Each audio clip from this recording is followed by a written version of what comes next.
senators will also consider a motion regarding the extension of time, the environmental management and coordination, strategic and integrated environmental assessment and environmental audits number 2, regulations of 2025, legal notice number 71 of 2025. This is a motion that is moved by the chairperson, Select Committee on Delegated Legislation. And the environmental management and coordination, strategic and integrated environmental assessment and environmental audits, the regulations were laid on the table of the House Wednesday, 9th April 2025, and referred to the Select Committee, that is the Delegated Legislation, for consideration.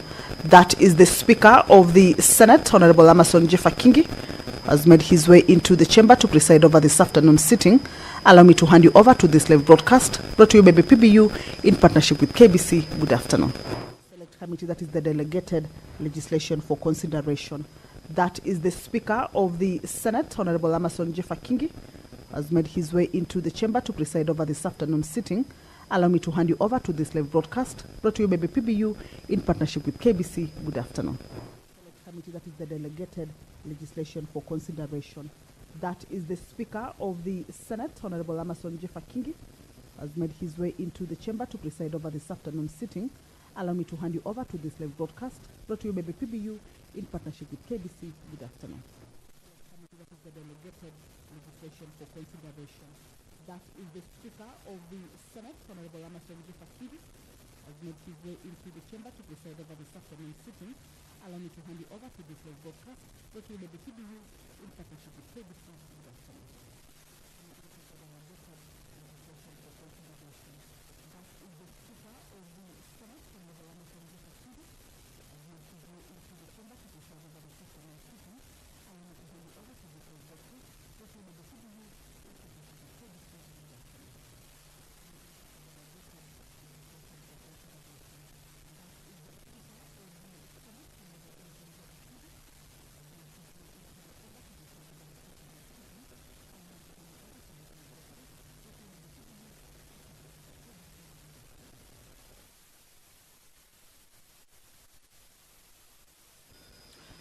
Well, the prayer has been said and the chair taken, but as directed by the Speaker, the quorum bell is currently on.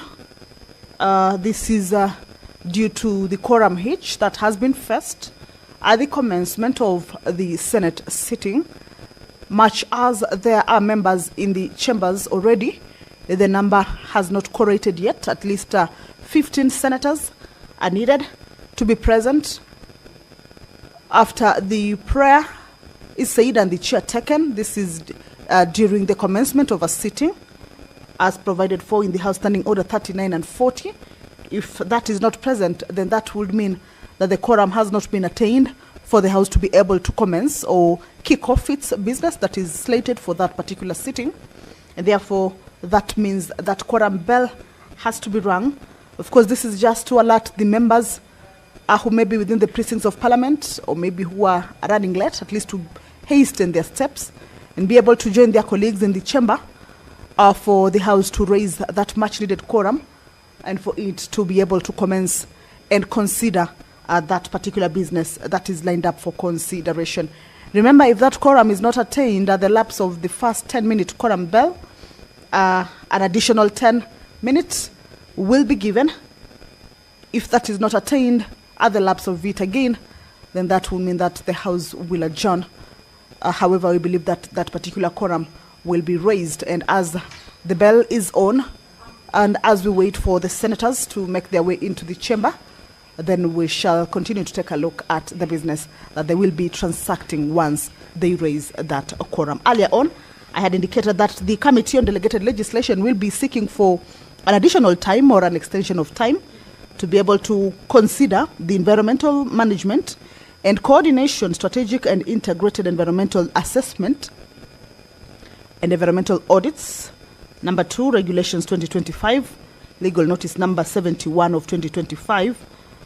And this is after this particular business was committed to the committee for consideration, and they had a total of 28 days, sitting days, or those particular regulations were to be considered and make a report within 28 sitting days after the date when the referral of the instrument by the Senate was done, which is supposed to lapse on Thursday, 17th of July. That means tomorrow, or Thursday, the 17th of July, the year 2025. However, the committee is seeking for an additional time to be extended, the time for the consideration of that particular business for a further 21 days, because this is pursuant to Section 15, Paragraph 3 of the Statutory Instruments Act, to enable the committee consider objections raised by the public and make its resolution on or before the 7th of August, the year 2025. This is part of the business that the committee, the Select Committee on Delegated Legislation, through its chair, will be seeking to have the House enable it, have the time to consider that particular business extended for it to be able to conclude on that particular business. If you're just joining us, is that the House is about to commence its business.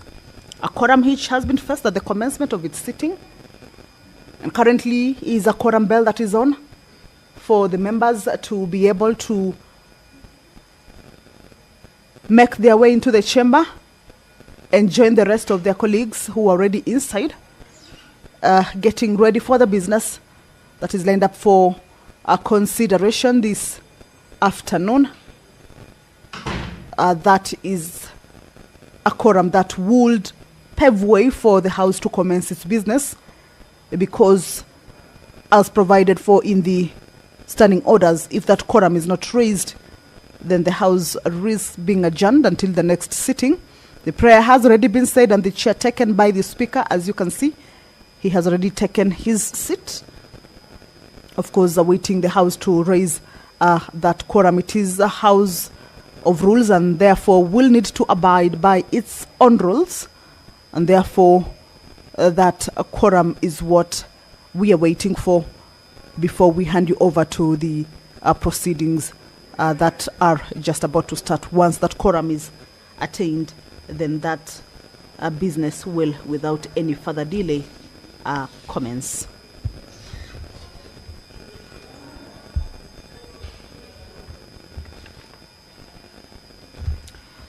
This afternoon also, a notice of motion regarding the installation of CCTV cameras in all police stations, cells, and police reporting desks by the Honorable Senator Karen Nyamu will also this afternoon form part of the business that will be transacted.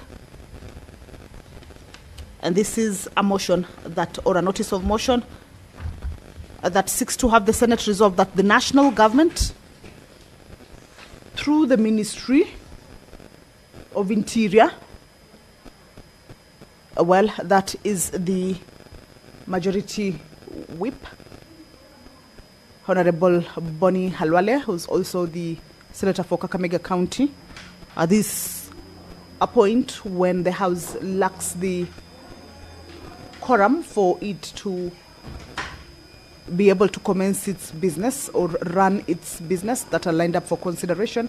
This is the time that the leadership of the House is needed to whip the members who are running late to get to the chambers, of course, to do that and allow the House attain that quorum for it to transact the business that is lined up. More members making their way into the chambers. Remember, we are looking at least 15 senators, and once that quorum is raised, then the business of the Senate will commence without any further delay.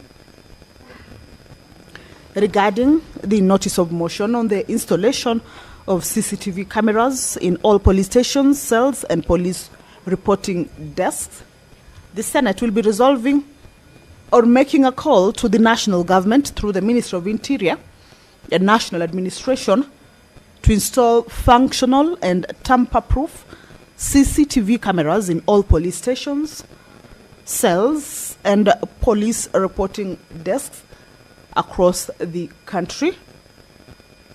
Also ensure that all CCTV systems are monitored in real time and that footage is securely stored and made accessible during investigations, judicial processes, and also provide the necessary resources, technical support, and training to law enforcement officers for the effective operation, maintenance of CCTV systems, and continuous digitization of occurrence book platforms. This is a notice of motion that this afternoon the senators will be considering. The 10-minute quorum bell has lapsed, or the bell is off now. We hope that the House has raised that quorum. The Speaker will be communicating on whether the quorum has been raised. If it has been raised, then I will be handing you to listen into the proceedings. But as we wait for that communication, we shall continue to delve into the business that they will be considering. I can see the Speaker's microphone is on. Allow me to hand you over to the business for this afternoon. Good afternoon. Call the first order. Order number 1, administration of oath. Order number 2, communication from the chair.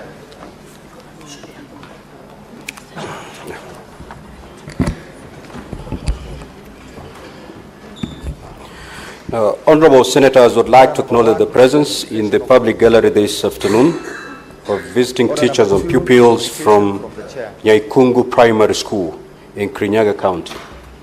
The delegation comprises 14 teachers and 139 pupils who are in the Senate for a one-day academic exposition. Honorable Senators, in our usual tradition of receiving and welcoming guests to Parliament, I extend a warm welcome to them, and on behalf of the Senate and my own behalf, wish them a fruitful visit. I will call upon honorable Senators, in our usual tradition of receiving and welcoming guests to Parliament. I extend a warm welcome to them.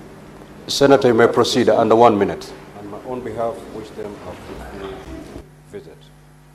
I will call upon honorable Senators, in our usual tradition of receiving and welcoming guests to Parliament. I extend a warm welcome to them. Senator, you may proceed under 1 minute.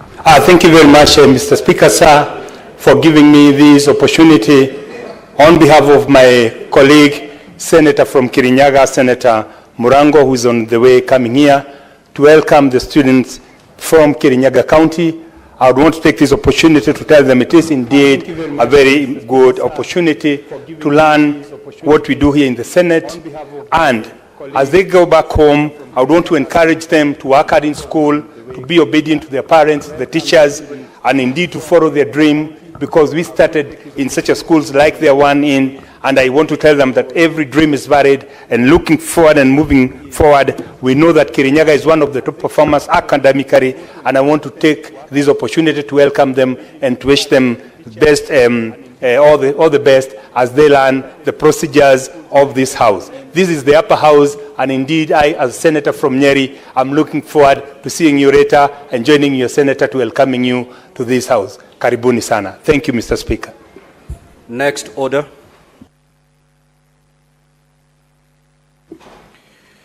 Order number 3, messages.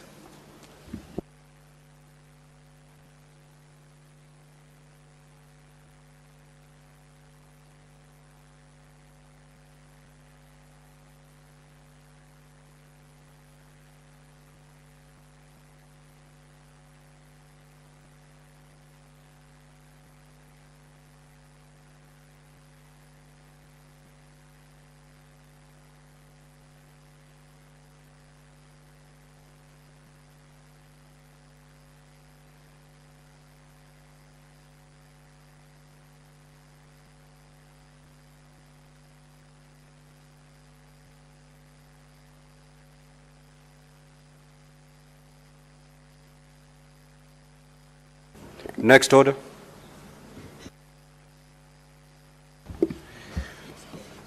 Order number 4, petitions. Order number 5, papers. Senate Majority Leader.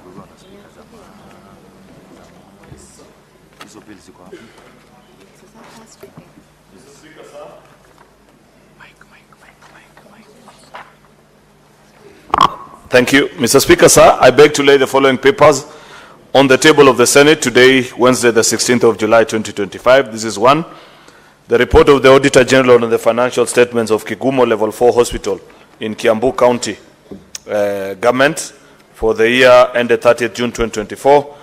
And number 2, affordable housing regulations, legal notice number 114 of 2025. Mr. Speaker, I beg to lay. Next order.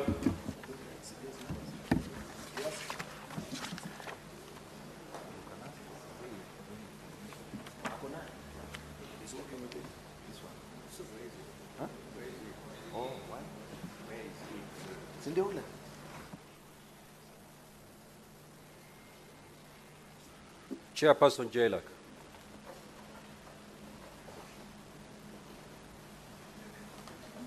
I want to lay the following paper. As it is. Hii ni Auditor General.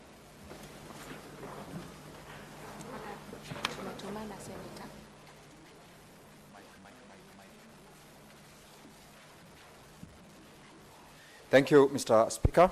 I beg to lay the following paper on the table of the Senate today, 16th of July, 2024, being a report of the Mediation Committee on the Gambling Control Bill, National Assembly Bill number 70 of 2023, on behalf of the Vice Chairperson of the Mediation Committee, the Honorable Senator Alan Chesang. Thank you, Mr. Speaker, and I beg to lay. Next order.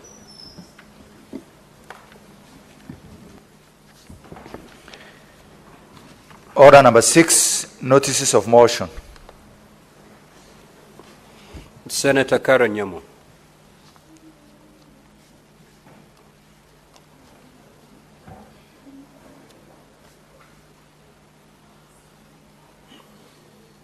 That business is deferred. Next order.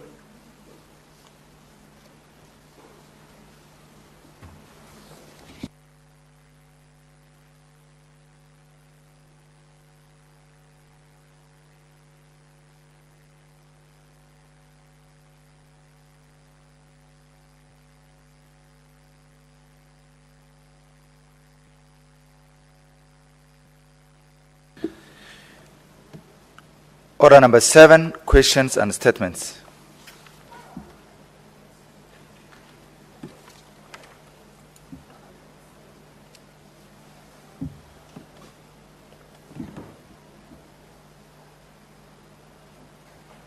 Next order.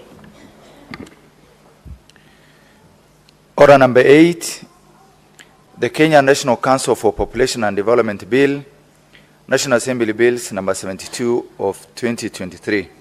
First reading. A bill for an act of parliament to provide for the establishment, roles and functions of Kenya National Council for Population and Development and for the establishment of the Board of Council and for connected purposes. Next order. Order number 9, the Culture Bill, National Assembly Bills number 12 of 2024. First reading.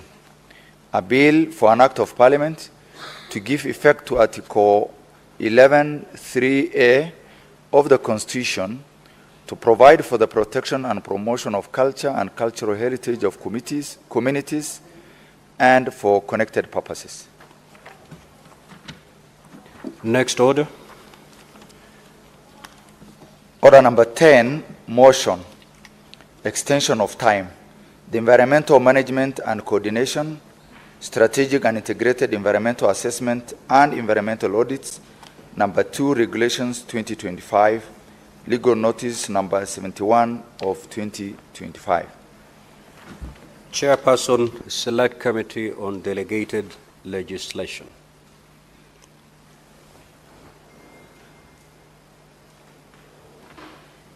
Thank you, Honorable Speaker. Honorable Speaker, I beg to move that the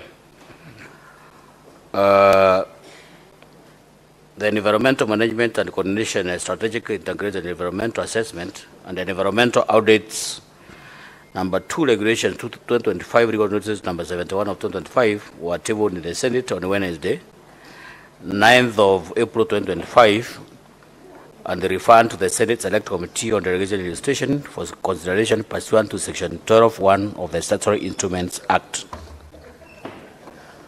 Cognizance that the committee is required to make a report within 28 sitting days after the date of referral of the instrument by the Senate pursuant to Section 15(2) of the Statutory Instruments Act, which elapses on Thursday, 17th July 2025. Order, honorable senators. Senator Matthew, take your seat, please. Thank you, Honorable Speaker, for protecting me.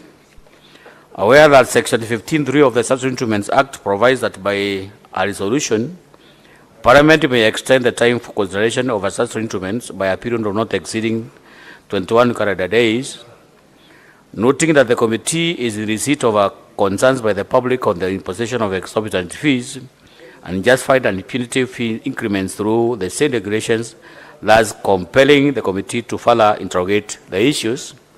Now, therefore, the Senate resolves to extend the timeline for the consideration of environmental management, coordination, strategic and integrated environmental assessment and environmental audits number 2, regulations 2025, and the legal notice number 71 of 2025 for a further 21 days, pursuant to Section 15(3) of the Statutory Instruments Act, to enable the committee consider objections raised by the public and make its resolution on or before 17th of August 2025. Thank you, Honorable Speaker. I request Honorable Ngatana to second the motion.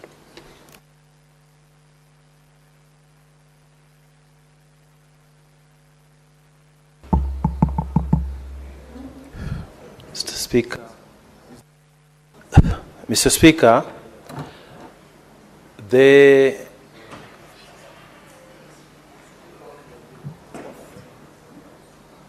motion is a very straightforward motion that requires extension of time so that we can consider a memorandum that was brought by the Institute of Environmentalists.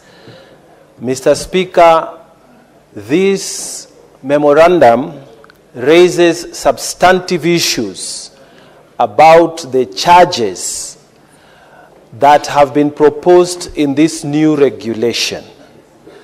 And Mr. Speaker, the contention by the citizens is that those charges are exorbitant. Mr. Speaker, when we were supposed to have considered it within the time, we were considering the matter of the impeachment of the governor of Isiolo. So that interfered with our timelines on the other side. So, Mr. Speaker, we are only requesting for more time as a committee so that we can give justice to the citizens who are raising issues with the proposed regulations, that there may be exorbitant charges that have been introduced. Mr. Speaker, in seconding this motion, I ask fellow senators to support it as a procedural motion and allow us to do the work on your behalf for the benefit of the citizens who have raised concerns and the country in general. I beg to second. Thank you, Mr. Speaker. Priority. Now, honorable senators, I will now propose the question.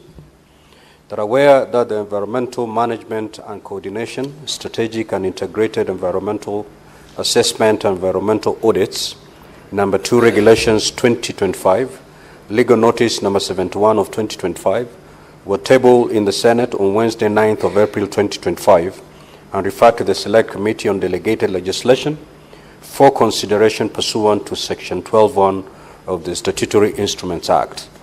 Cognizant that the committee is required to make a report within 28 sitting days after the date of referral of the instrument, by the Senate pursuant to Section 15(2) of the Statutory Instruments Act, which will lapse on Thursday, 17th of July 2025, aware that Section 15(3) of the Statutory Instruments Act provides that as a resolution, Parliament may extend the time for consideration of a statutory instrument by a period not exceeding 21 calendar days. Noting that the committee is in receipt of concerns by the public on the imposition of exorbitant fees and justified and punitive fee increments through the said regulations, thus compelling the committee to further interrogate the issues.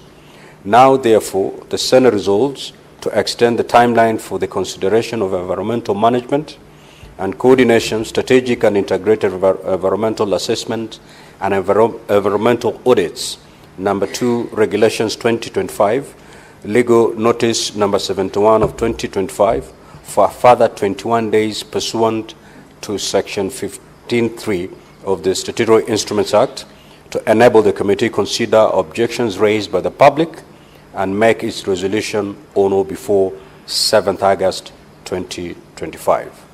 Now, Honorable Senators, the floor, of course, is open for debate, but this being a procedural motion, the committee is merely seeking an extension of time for them to complete their work. With your concurrence, I will straight away put the question, and voting is by voice. Do I have your concurrence? Thank you. So I'll proceed to put the question. That aware that environmental management and coordination, strategic and integrated environmental assessment and environmental audits, number 2, Regulations 2025, Legal Notice number 71 of 2025, were tabled in the Senate on Wednesday, 9th April 2025, and referred to the Select Committee on Delegated Legislation for consideration pursuant to Section 12(1) of the Statutory Instruments Act. Cognizant that the committee is required to make a report within 28 sitting days after the date of referral of the instrument by the Senate pursuant to Section 15(2) of the Statutory Instruments Act, which will now lapse on Thursday, 17th of July 2025. Aware that Section 15(3) of the Statutory Instruments Act provides that by a resolution, Parliament may extend the time for consideration of a statutory instrument by a period not exceeding 21 calendar days, noting that the committee is in receipt of concerns by the public on the imposition of exorbitant fees and justified and punitive fee increments through the said regulations, thus compelling the committee to further interrogate the issues. Now, therefore, the Senate resolves to extend the timeline for consideration of environmental management and coordination, strategic and integrated environmental assessment and environmental audits, number 2, Regulations 2025, Legal Notice number 71 of 2025, for a further 21 days pursuant to Section 15(3) of Statutory Instruments Act, to enable the committee consider objections raised by the public and make its resolution on or before the 7th of August 2025. Will as many as of that opinion say aye? Aye. Will as many as of the contrary opinion say nay? The ayes have it. So,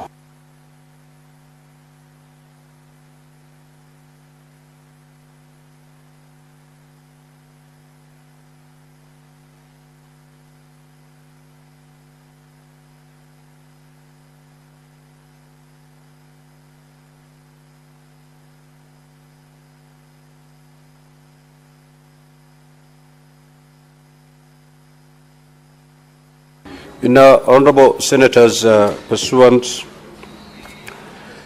to Standing Order 45-2, allow me to reorganize the sequence of today's order paper. We will proceed to order number 7, and thereafter proceed to order number 18. Once we are done with those two, we will resume normal flow as contained in today's order paper. Clerk, you may proceed to call the order. Order number 17, the Equalization Fund Appropriation Bill, Senate Bills number 7 of 2025. Second reading. Senator Ledama Olekina.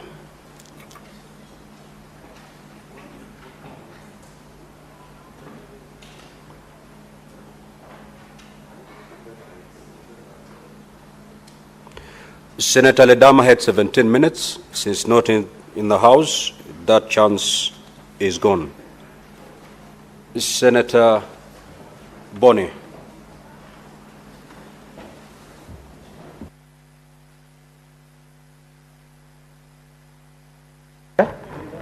No, it was moved by somebody else. Thank you, Mr. Speaker. Mr. Speaker, this is a very important motion which sits not just at the core of the letter of the Constitution. More importantly, the Equalization Bill was about the spirit of the Constitution of Kenya 2010. Mr. Speaker, the spirit in the sense that in 1965, there was a misguided paper that locked out the so-called the Northern Frontier districts because they were presumed not to be contributing enough to the economy. In the process, Mr. Speaker, Mandera, Turukana, Wajir, Garissa, and so on, up to 14 counties, were left behind. So when we were in Bomas in 2005, and I would like the leader of the majority to be very kind to me on this one. In 2005, Mr. Speaker, he was in class 2.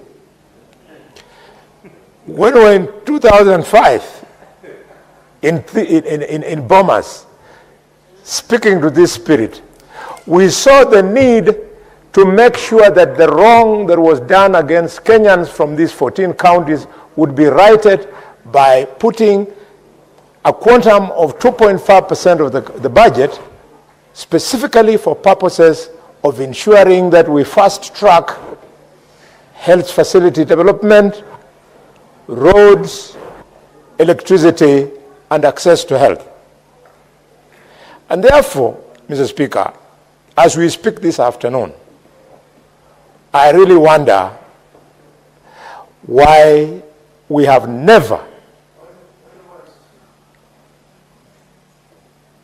What is the point of order, Senator from Mombasa? This one was in class 4.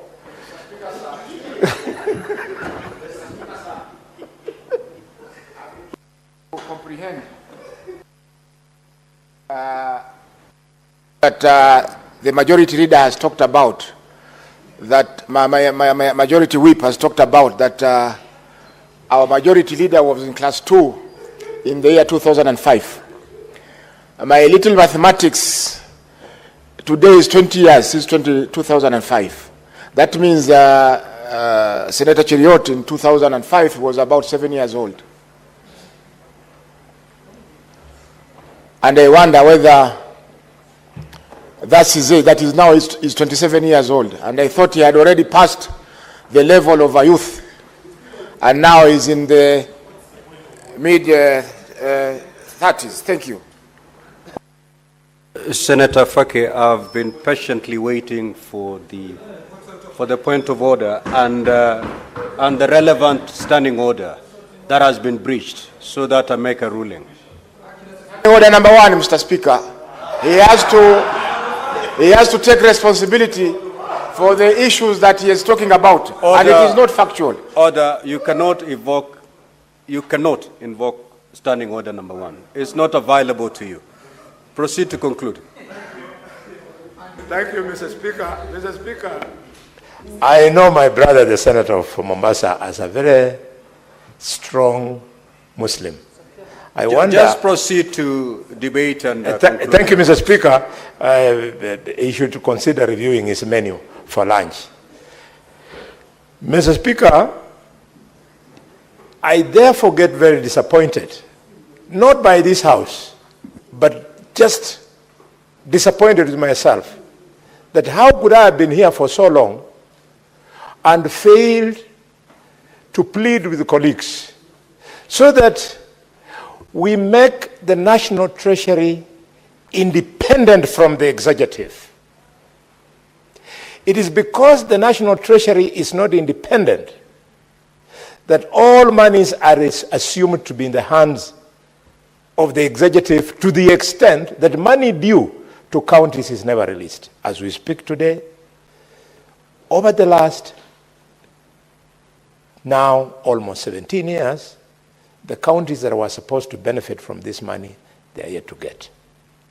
What is more, because of something which I don't understand, and once again, I want to invite the senator for Mombasa to help me because I was not here last time in the last parliament. What happened? How did you, as senators, increase the number of beneficiary counties from 14 to 34? Mr. Speaker. Senator for Kakamega, would you wish to be informed by the majority leader? Yes, I asked for it. May I proceed? Mr. Speaker, if the whip of the majority will be patient when I'll be making my submissions, because I was part of Budget and Finance Committee that recommended that expansion of the list of beneficiaries, I will give reasons to him. So probably if he hangs around the House later on when I get an opportunity, Mr. Speaker, I'll explain why he's asking and the justification.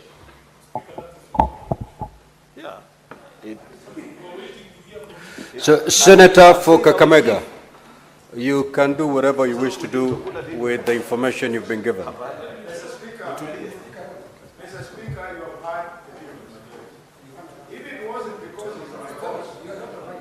Wait for the mic. Wait for the mic. Wait for the mic.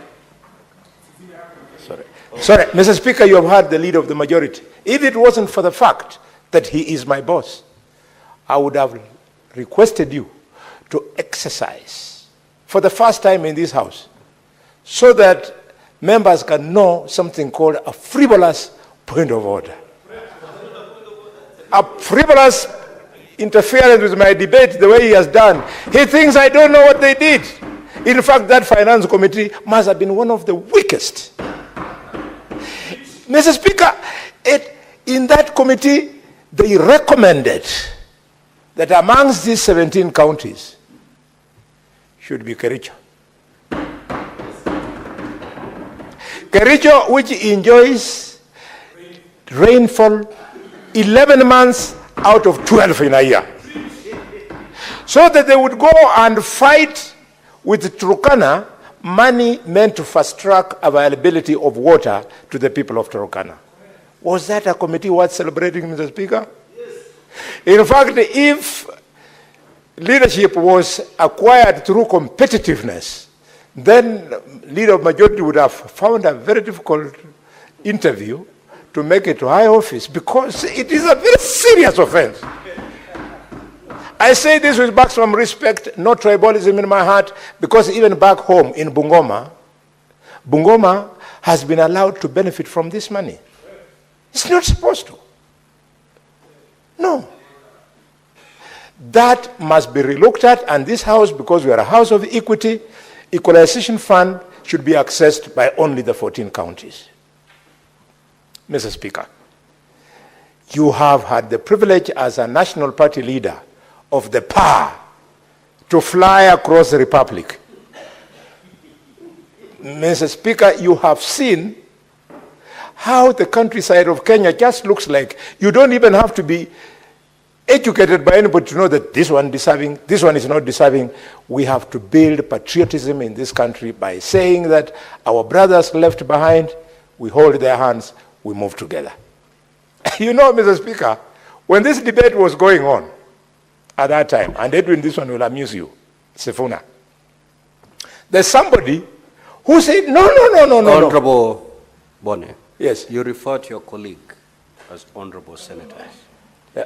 You may not mind, but the language of the House, your brotherhood is outside of this chamber. May you extend that relationship. Thank you, Mr. Speaker. In this chamber. Mr. Speaker, you know sometimes it's so difficult to think in vernacular than speak in English. When I was thinking in Kiluya, in Luya culture, a younger brother like this one is always your baby. So sometimes I forget that he's a senator because he's my younger brother. It was actually a statement of love. Senator of Nairobi, you'll be amused. Some of the people who insisted that this should not be the case No sooner oil was discovered in Turkana than they ran and bought blocks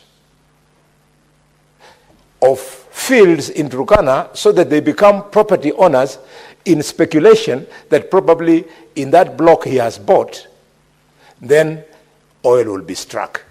I tell you, these ignored counties that we have, I have named some of them, resources will fall there, and we shall all be running there or depending on them because they will be the prime movers of the economy of the Republic of Kenya.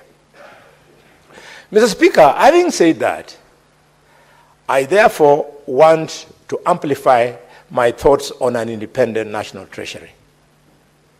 We should make the national treasury independent so that no phone call comes from the office of the president, from the Senate, from some other powerful ministry, either prime cabinet secretary or minister of interior, to force them to push money to some areas simply because development is supposed to follow power. We would like development in this country, Mr. Speaker, to follow meritocracy. If it was following meritocracy, Mr. Speaker, the shock that I've received today, this morning, from which I'm still reeling, would not have occurred. Cabinet sat 2 months ago, announced that the road from Rironi to Nakuru, Mau Summit, Eldoret, Kabarengo, Webuye, Punkandui, up to Malaba would be a dual carriage. Today, the minister has come and has told the people of Western Province that goalposts have since been shifted to the extent that now the dual carriage will stop at Mau Summit, and the budget, which was meant to push it to Malaba, would now be used to now do a detour to go to Mai Mahiu and hopefully Narok or where. I didn't want to tell the minister because I would have been out of order because I have no facts. But could it be that the all-powerful minister for roads comes from Pomet, and this is why he wants part of that pie to be detourred to go to Pomet side to avoid it going to Malaba? This decision will have to be reviewed and possibly reversed. Mr. Speaker, you cannot lock out Western Province from such a flagship project. And even if you don't like the face of the people, mainly the men of Western, we have some very beautiful women from Western. At least use their faces to give them development, Mr. Speaker. Mr. Speaker, I say this with a lot of pain. It is only a few years ago, Mr. Speaker, that a basic thing like a national school was being given now to Western, when other parts of this country have had national schools from independence. So much so that the majority of the elites you see from my region have had to make it academically by going to national schools outside the region. It is this marginalization that makes some of us get confused, get angry with government, and this, Mr. Speaker, might stop.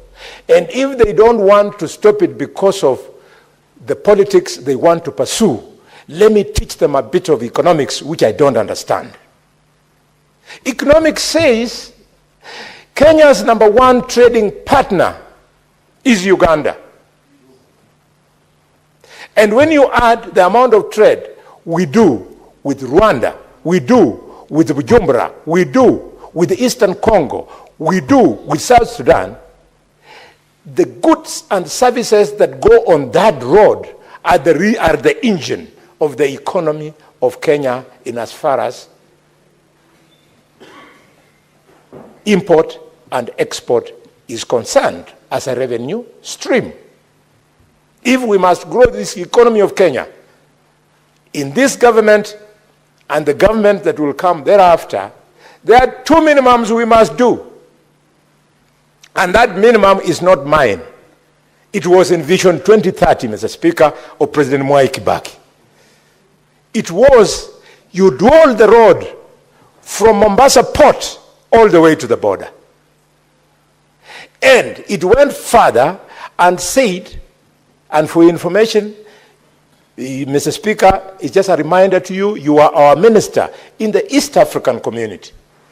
You know the blueprint of the road network in the East African community, which says that that dwelling would not end at Malaba, but the community will help the dwelling to go all the way to the Kampala, all the way to Kigali, all the way to Goma, all the way to Bujumbura. Then we open the economy, Limb 1, and then Limb 2, lapset projects, Lamu, Seaport, Mr. Speaker, and then you do the roads all the way to Ethiopia and all the way to South Sudan. If we open these arteries, we will grow the economy of Kenya. We won't have to export our youth to go and look for jobs in Dubai and look for jobs in other funny places who have no idea how difficult it is for you to take care of your pregnant wife so that she gives birth, so that you educate that child. They don't know. We do it for them, and then we give them our professionals. We need to create these jobs here at home. And how do you do it? You have to open the economy. You think proactively. Mr. Speaker, I've had to emphasize this thing, and I want to appeal to colleagues. Let us make the National Treasury independent. Then equalization funds will flow, and other decentralized funds will flow. Mr. Speaker, finally, but not least, I want to use this opportunity to congratulate CS Mbadi. The Speaker, I had a meeting with Mbadi of 2 hours. That minister seems to know what he's doing. We only need to tweak him a little bit. He knows what we are doing, but he's under pressure of politics, whereby he's forced to then tweak some projects to Nyanza. Once you correct that, Mbadi is a good fit for that ministry. Mr. Speaker, with those many remarks, I support. Senator Faki. Asante Mheshimiwa Spika kwa kunipa fursa hii kuchangia mswada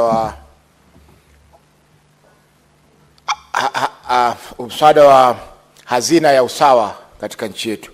Mheshimiwa Spika, hazina hii ilianzishwa mwaka 2010 kupitia katiba mpya, ambapo katika kifungu cha 204 imetolewa kwamba kutakuwa na hazina ijulikanao kama hazina ya Equalization Fund, ili kusaidia maeneo ambayo yalikuwa yametengwa kwa muda mrefu ili yaweze kuwa karibu sawa na yale maeneo mengine.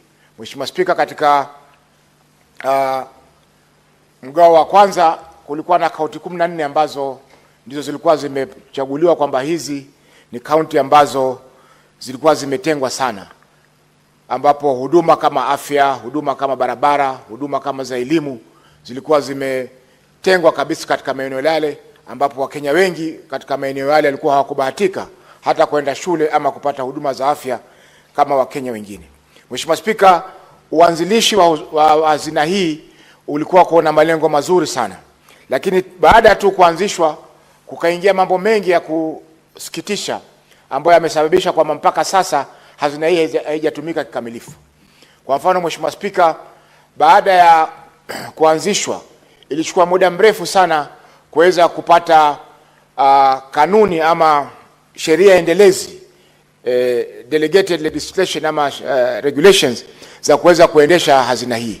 Za kwanza zilipotengenezwa zilipatikana zina makosa kwa sababu hawakuhusisha county council of governors ama county zetu.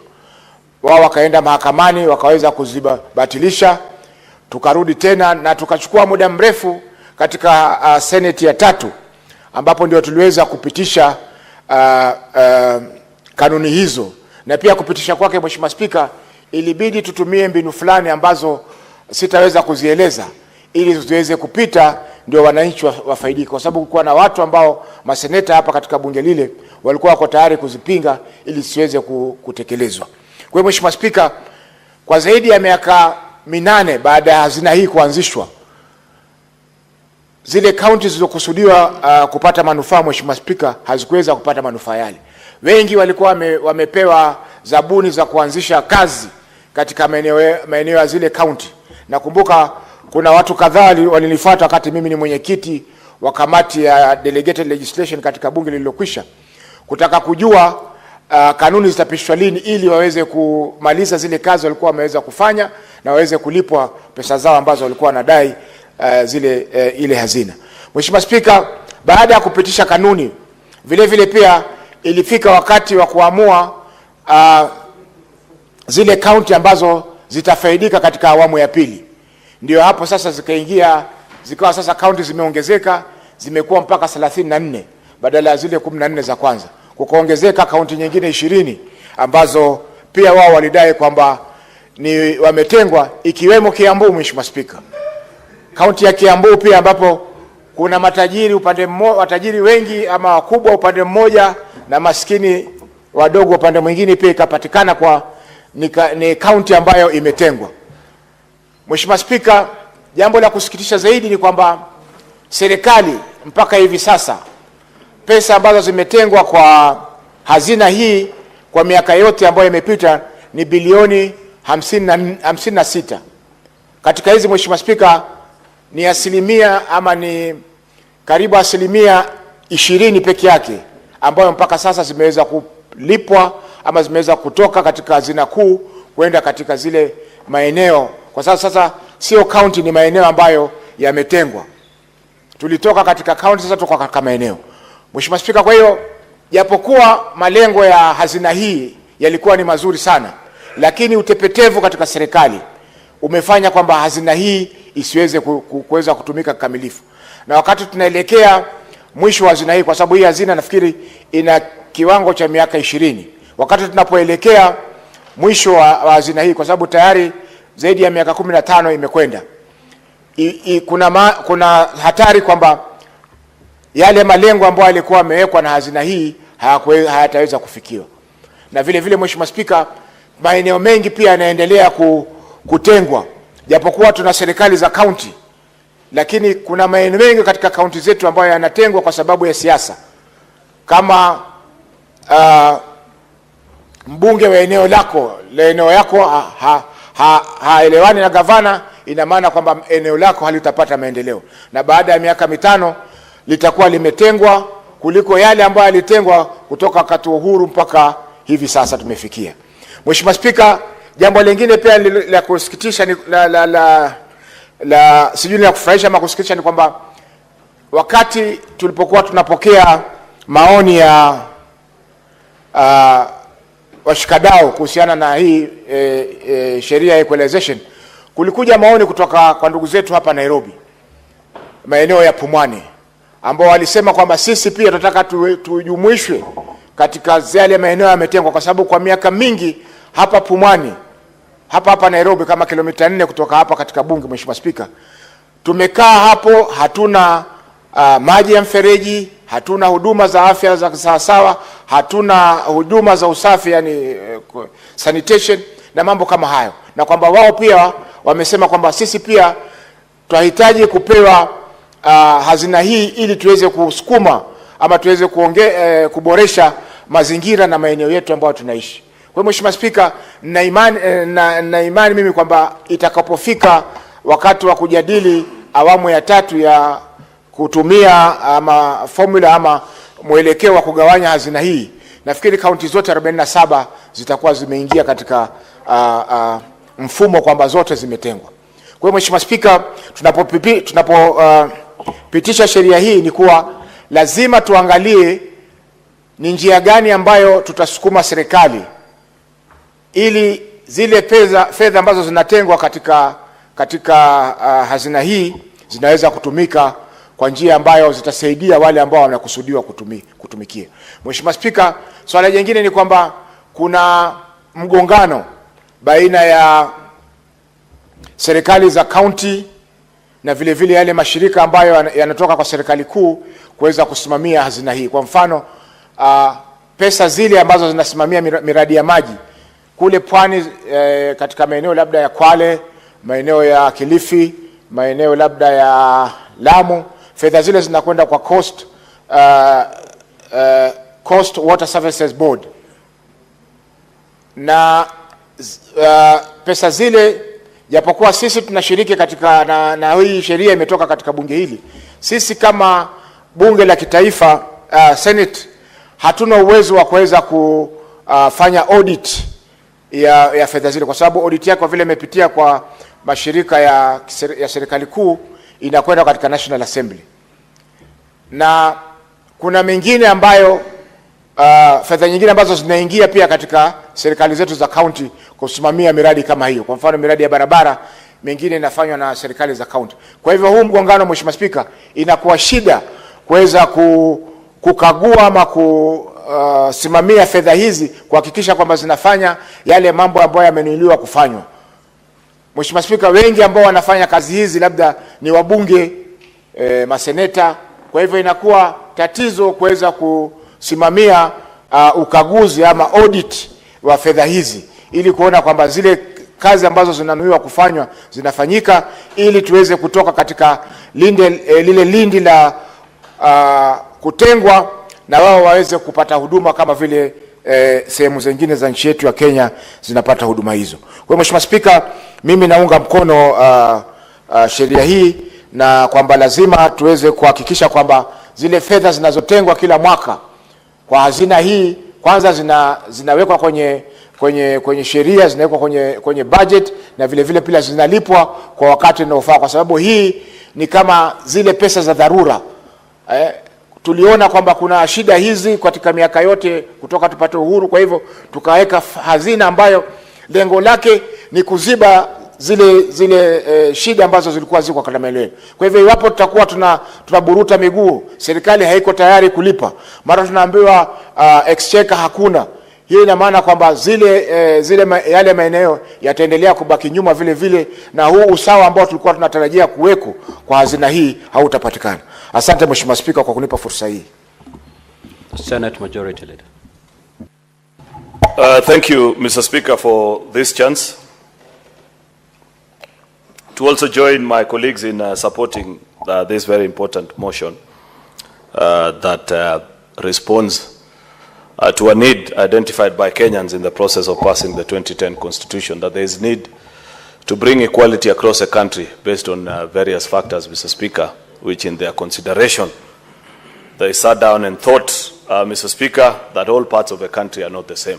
And I have taken time, Mr. Speaker, to explain earlier, though perhaps the person that I informed, the Senator for Kakamega, either chose not to understand me, Mr. Speaker, was a fixed position on this issue, Mr. Speaker, and therefore found the information not useful to himself. Mr. Speaker, I am disappointed in the two members that have spoken because they are both members of Budget and Finance Committee, and they continue to perpetuate a particular thinking which Kenyans disagreed with in 2010, Mr. Speaker, because they felt that because of, without good basis, identifying and believing that there are certain parts of the country based on the general observation, Mr. Speaker, that people who live in a certain area, Mr. Speaker, are wealthy, and people who come from certain regions, Mr. Speaker, are poor, that is the basis upon which you determine whether the standards of livelihood are what being brought up to the same level nationally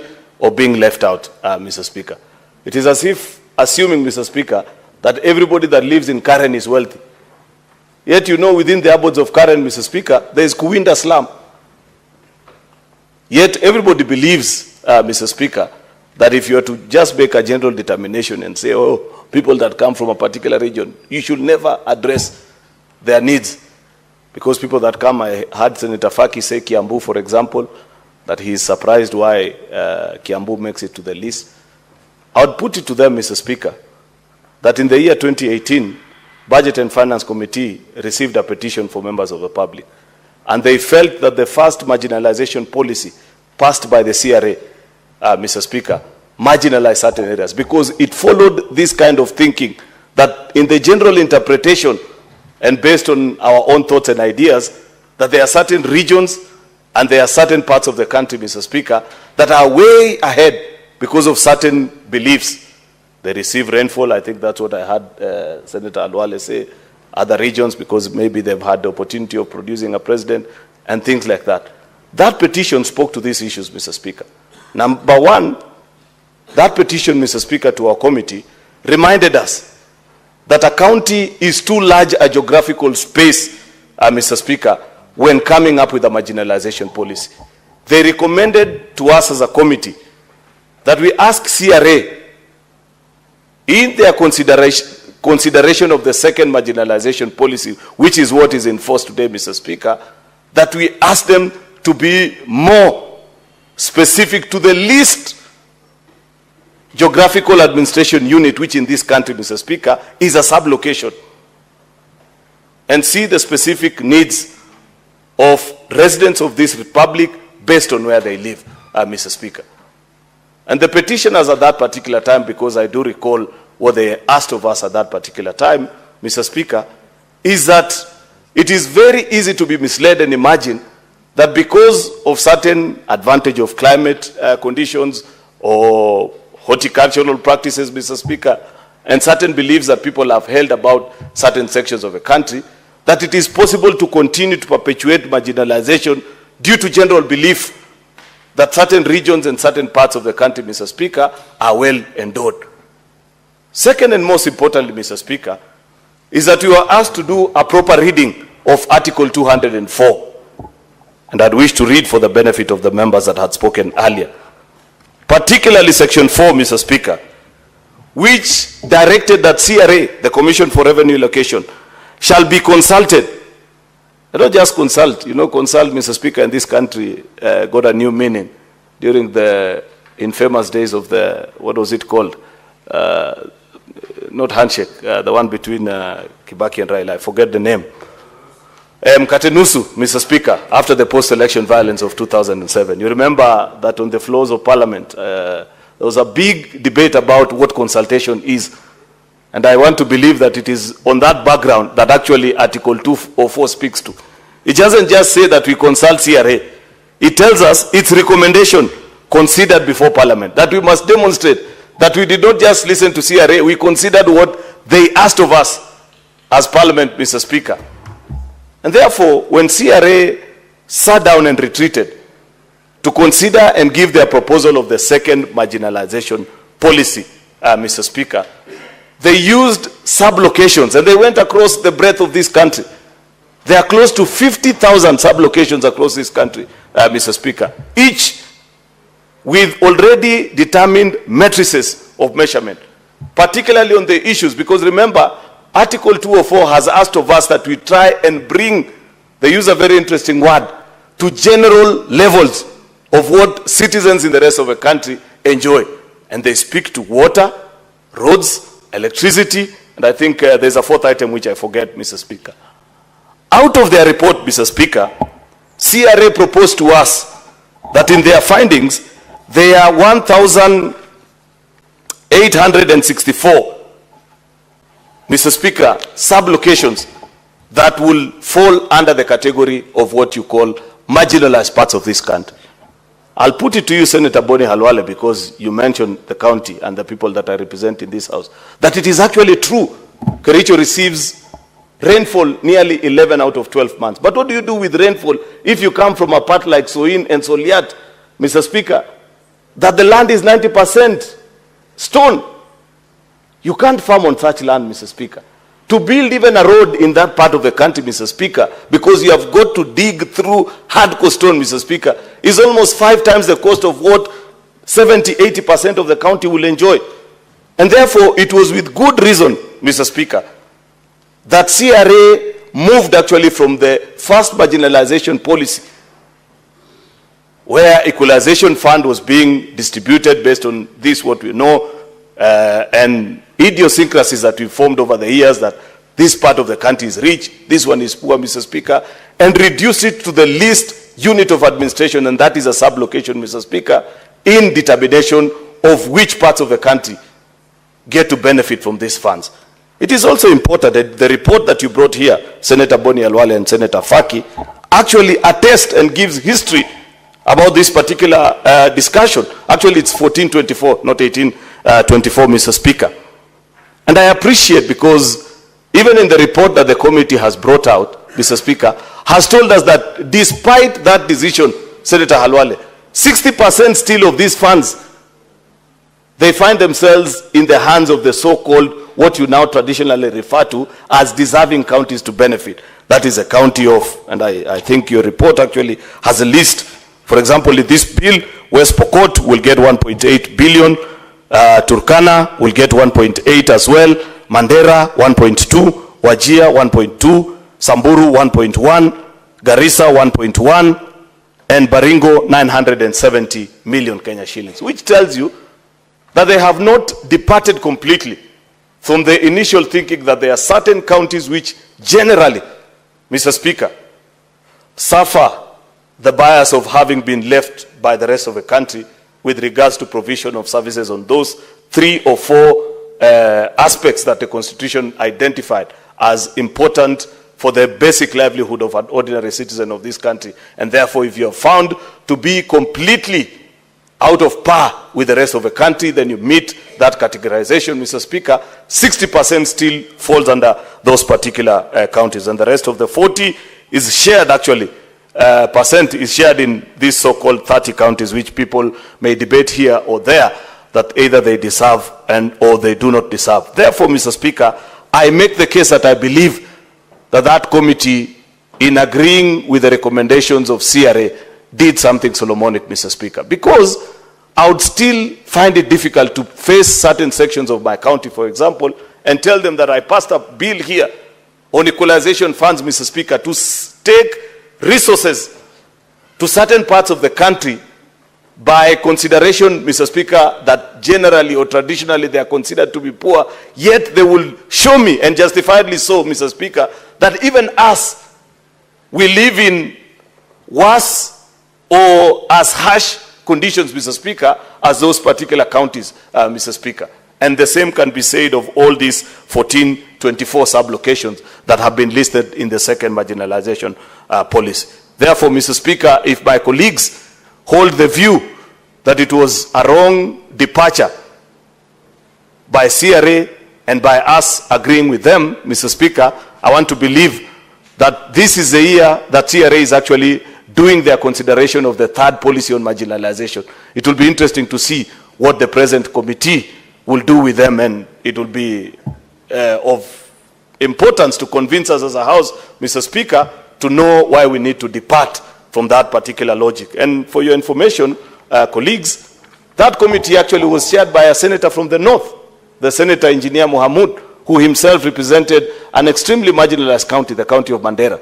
But when the facts and the figures were tabled, Mr. Speaker, he couldn't help but agree and say, this is justifiable, Mr. Speaker. That is what we need to do as a country. That any time we are making decisions on policy, Mr. Speaker, on determination, on any aspects, Mr. Speaker, we consider the true facts as they are. You know, the bigger challenge that we have as a country, and something that we must do over time, if indeed as Parliament we are to respond to the needs of, the growing needs of our people and the scarce resources that we have to distribute, Mr. Speaker, we must move to levels which have been done by other countries that have found themselves in states and situations such as what Kenya finds itself in, Mr. Speaker. For example, I know for a fact, Mr. Speaker, that generally in a country like India, when they want to pass subsidy of any nature, Mr. Speaker, that it is possible to identify direct individuals who qualify under that particular bracket, Mr. Speaker, and say, even if you're buying the same item, Mr. Aaron Cheruyot, you cannot pay the same price for that particular item with your house or domestic worker, Mr. Speaker, where they live, because you have a better spending power than that particular individual. As it is today in our country, Mr. Speaker, 60 years later after independence, when we want to pass a policy on, let's say, my favorite item that I keep on using, Mr. Speaker, is bread, that we believe, and wrongly so, that if you pass subsidy on bread like we do, that's why we zero rate it, Mr. Speaker, we have helped accommodate, Mr. Speaker, the poor that feed on it. While that may be true for many of us that are in the urban settings, Mr. Speaker, it is not an accurate representation of their item of consumption in the morning by almost 70 or 80% of the citizens of this republic, Mr. Speaker. And second and most importantly, Mr. Speaker, even for us that are in urban settings, there should be a price differentiation between those that live in certain affluent neighborhoods, Mr. Speaker, and therefore can afford to pay slightly better, and those that actually deserve it. It is until, Mr. Speaker, we do something akin or similar to what CRA did in the transition from the first to the second marginalization policy, Mr. Speaker, that we will then say that as a country, indeed, we are looking out after the welfare of those that are not as endowed as others, Mr. Speaker. Otherwise, this issue of making general provisions and saying it is commonly believed that the people in Kwale, the people in I don't know which part of the country are poor. They are more rich men sometimes, Mr. Speaker, in that particular county and can afford things better than even the so-called quote-unquote rich counties, Mr. Speaker. Yet we are not certain. Nobody has done actually a study to establish these particular facts, Mr. Speaker, on what will qualify to be a rich or a particular poor county. Yet we know Kenya Bureau of Standards, Mr. Speaker, publish these statistics. It is what we used on our formula, Mr. Speaker, when you're using poverty index, Mr. Speaker, to make a determination on what is a qualification of a particular individual. There's something that is of concern to me, though, Mr. Speaker. And I don't know why members of this committee approved of this without, perhaps maybe later, because I've tried to scan through the findings of the committee deeply. And your committees, Senator Boni together with Senator Faki, doesn't speak to the fact that the recurrent expenditure in this board that we created, the Equalization Board, for a body that distributes just 16 billion shillings, Mr. Speaker, is 504 million shillings. That is a lot of money, Mr. Speaker. And it will interest me to know whether you as a committee interrogated them and seek to establish what is it that is so complex about. CRA had already done the job. It is our duty, Mr. Speaker, to determine how much goes to each and individual parts of the country. So what is this job that they still have to do, Mr. Speaker, that will require a staff establishment that consumes an entire 540 million per financial year, Mr. Speaker? CDF, and that's why I continue to say this, Mr. Speaker. We may not like it as senators, Mr. Speaker, but the way that law was structured continues to impress upon Kenyans, Mr. Speaker, because of how lean it is on recurrent expenditure. 97% of the funds that go to the constituencies go to actual tangible projects, Mr. Speaker. I think there's a capping of only 2.5% on recurrent to just keep operations office here and there and things of the same. It will be my assumption, Mr. Speaker, that on a matter as important as the Equalization Fund, Mr. Speaker, that we will limit actually additional expenditure by way of salaries to individuals. This is such a matter, Mr. Speaker, and I say this with tremendous respect to the people that work in this institution, that you will have perhaps only one coordinator per county to oversee and ensure that whatever Parliament has appropriated, Mr. Speaker, is put to prudent use. They write a report, it comes to Parliament. If somebody has misappropriated the funds, Mr. Speaker, the laws exist on how to punish those individuals. Therefore, Mr. Speaker, that is a point of concern which I hope, Mr. Speaker, that when our committee gets to interact further in their nature of work, perhaps for the new financial year, Mr. Speaker, or later on, Senator Faki, you will come back to the House with a recommendation on how to take down that recurrent cost in this particular board, because it was a thinking actually of the Kenyan people that will spend more of these funds in trying to bring equality in the four listed area.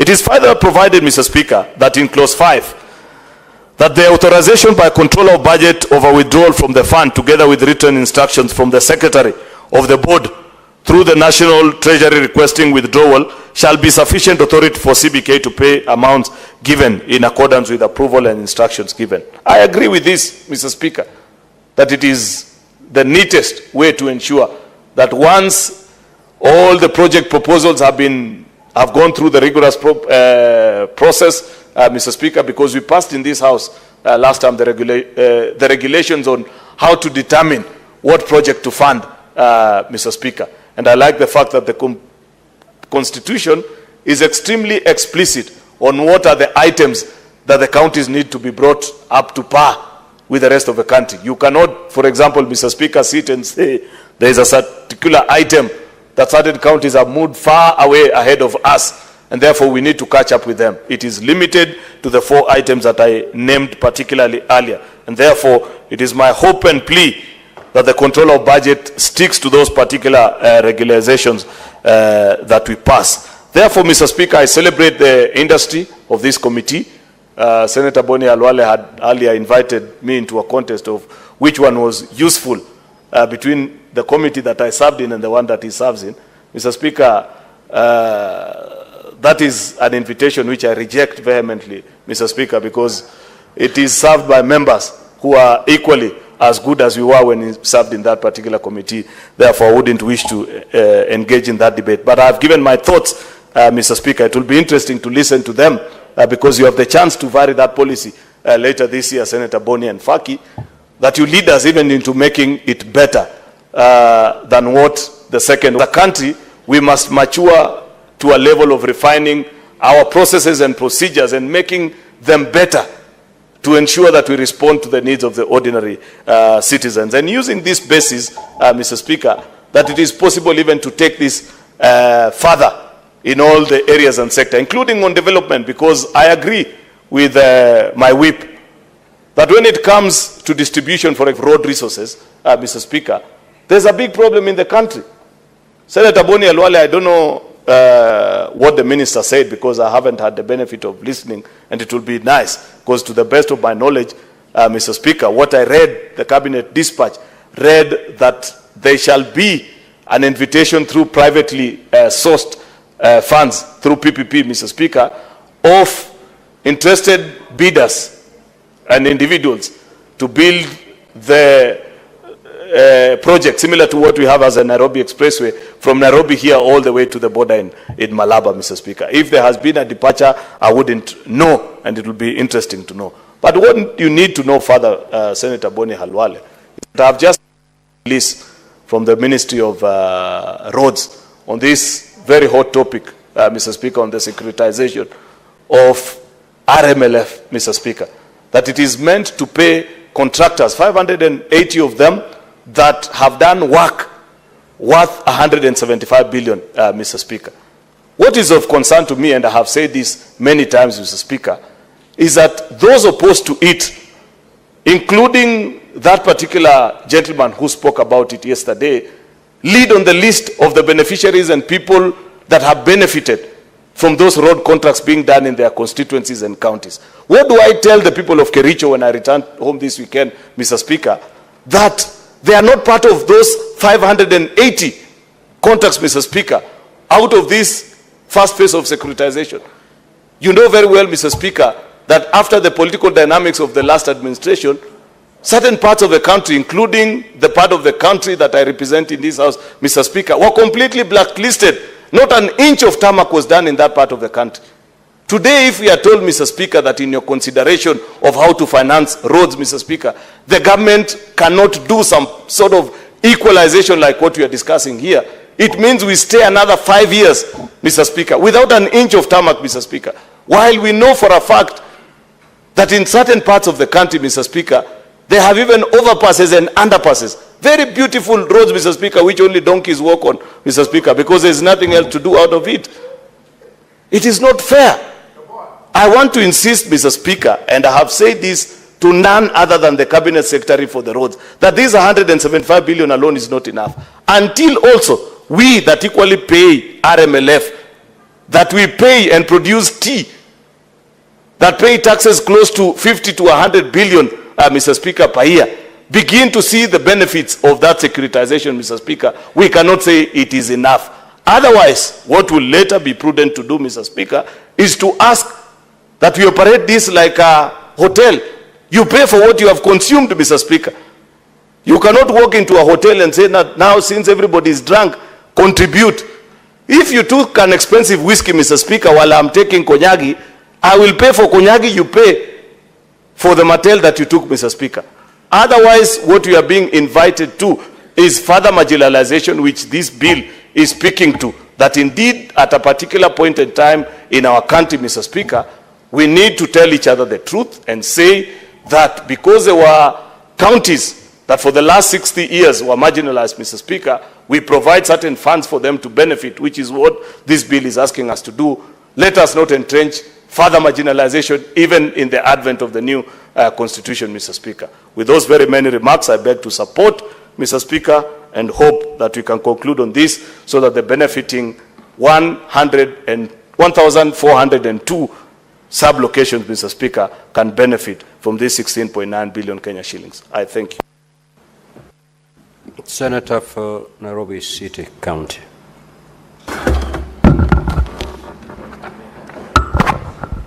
Speaker, you know, on many occasions I've had the majority leader threaten to bring a document that he happens to have seen in the office of the CS for roads that shows the inequity in the distribution of road projects over the past donkey years.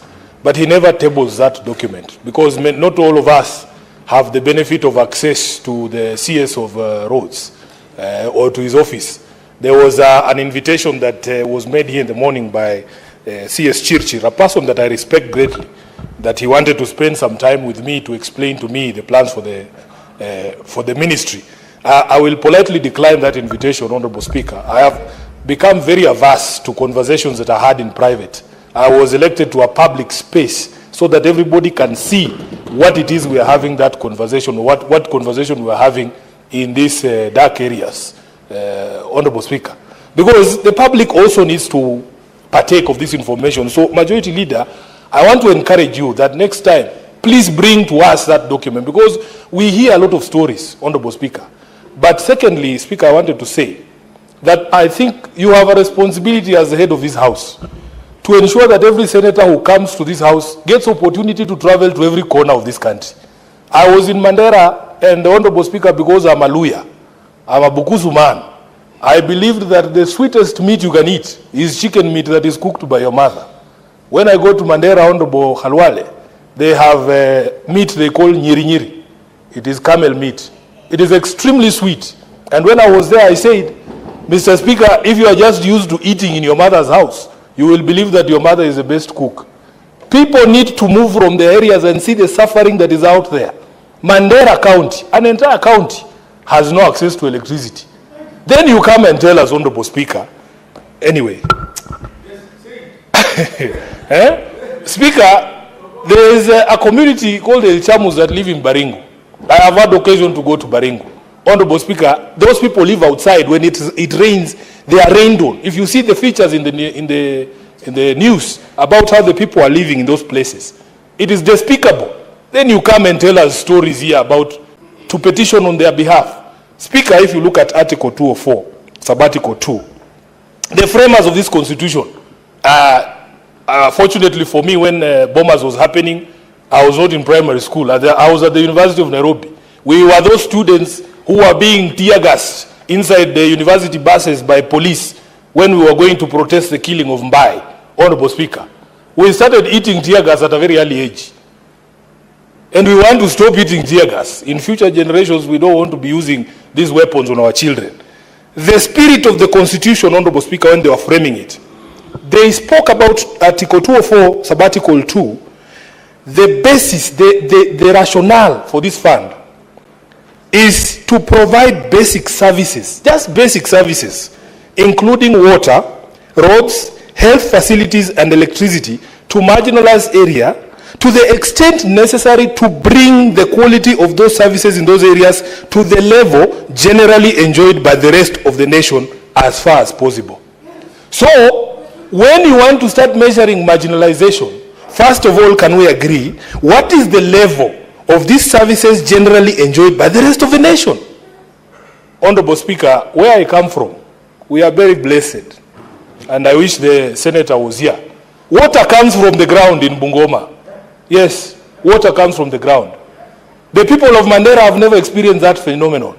So how can I drag money for water from Mandera to Bungoma? What conscience is that, Honorable Speaker? What argument would you make to justify that? There is no justification. We have the largest solar power plant in the country, somewhere in Marsabit in Longalayani, but the people of Marsabit themselves don't have power. That power, they just see it flying on top of them. Then it goes to Suswa in Narok, and the rest of you here come and tell us, oh, we also need money. I think we need to be serious, Honorable Speaker. So, for me really, I don't have a problem with some of the things that the majority leader has said, that there was need to relook at the formula, then we come to the smallest possible unit. There is no problem. How I wish we had done that after we had helped the counties, the initial counties, to benefit from this fund, so that we realize the initial objective of this particular fund. I would have no objection. Because even here in Nairobi, Honorable Speaker, just last week, I brought a statement before the Committee on Energy. There are entire wards that have gone years without electricity. Hospital ward in Madare has gone 4 years without electricity. In Majengo, Honorable Speaker, in Kamukunji, Gorofani, people have gone for 2.5 years without electricity. In Embakasi South, there are places that don't have electricity. Honorable Speaker, the spirit of this thing is not about whether you are rich or poor. The spirit is services.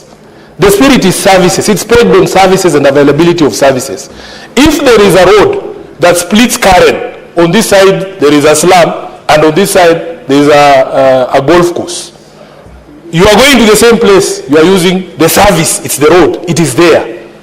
What we are speaking to, Honorable Speaker, is access to these services on a basic level. You go to the Mandera Hospital, Honorable Speaker, it serves 3 countries. There's people who come from Ethiopia, there's people who come from Somalia, all of them are there. A county that has seen the first kilometer of tarmac after we introduced devolution.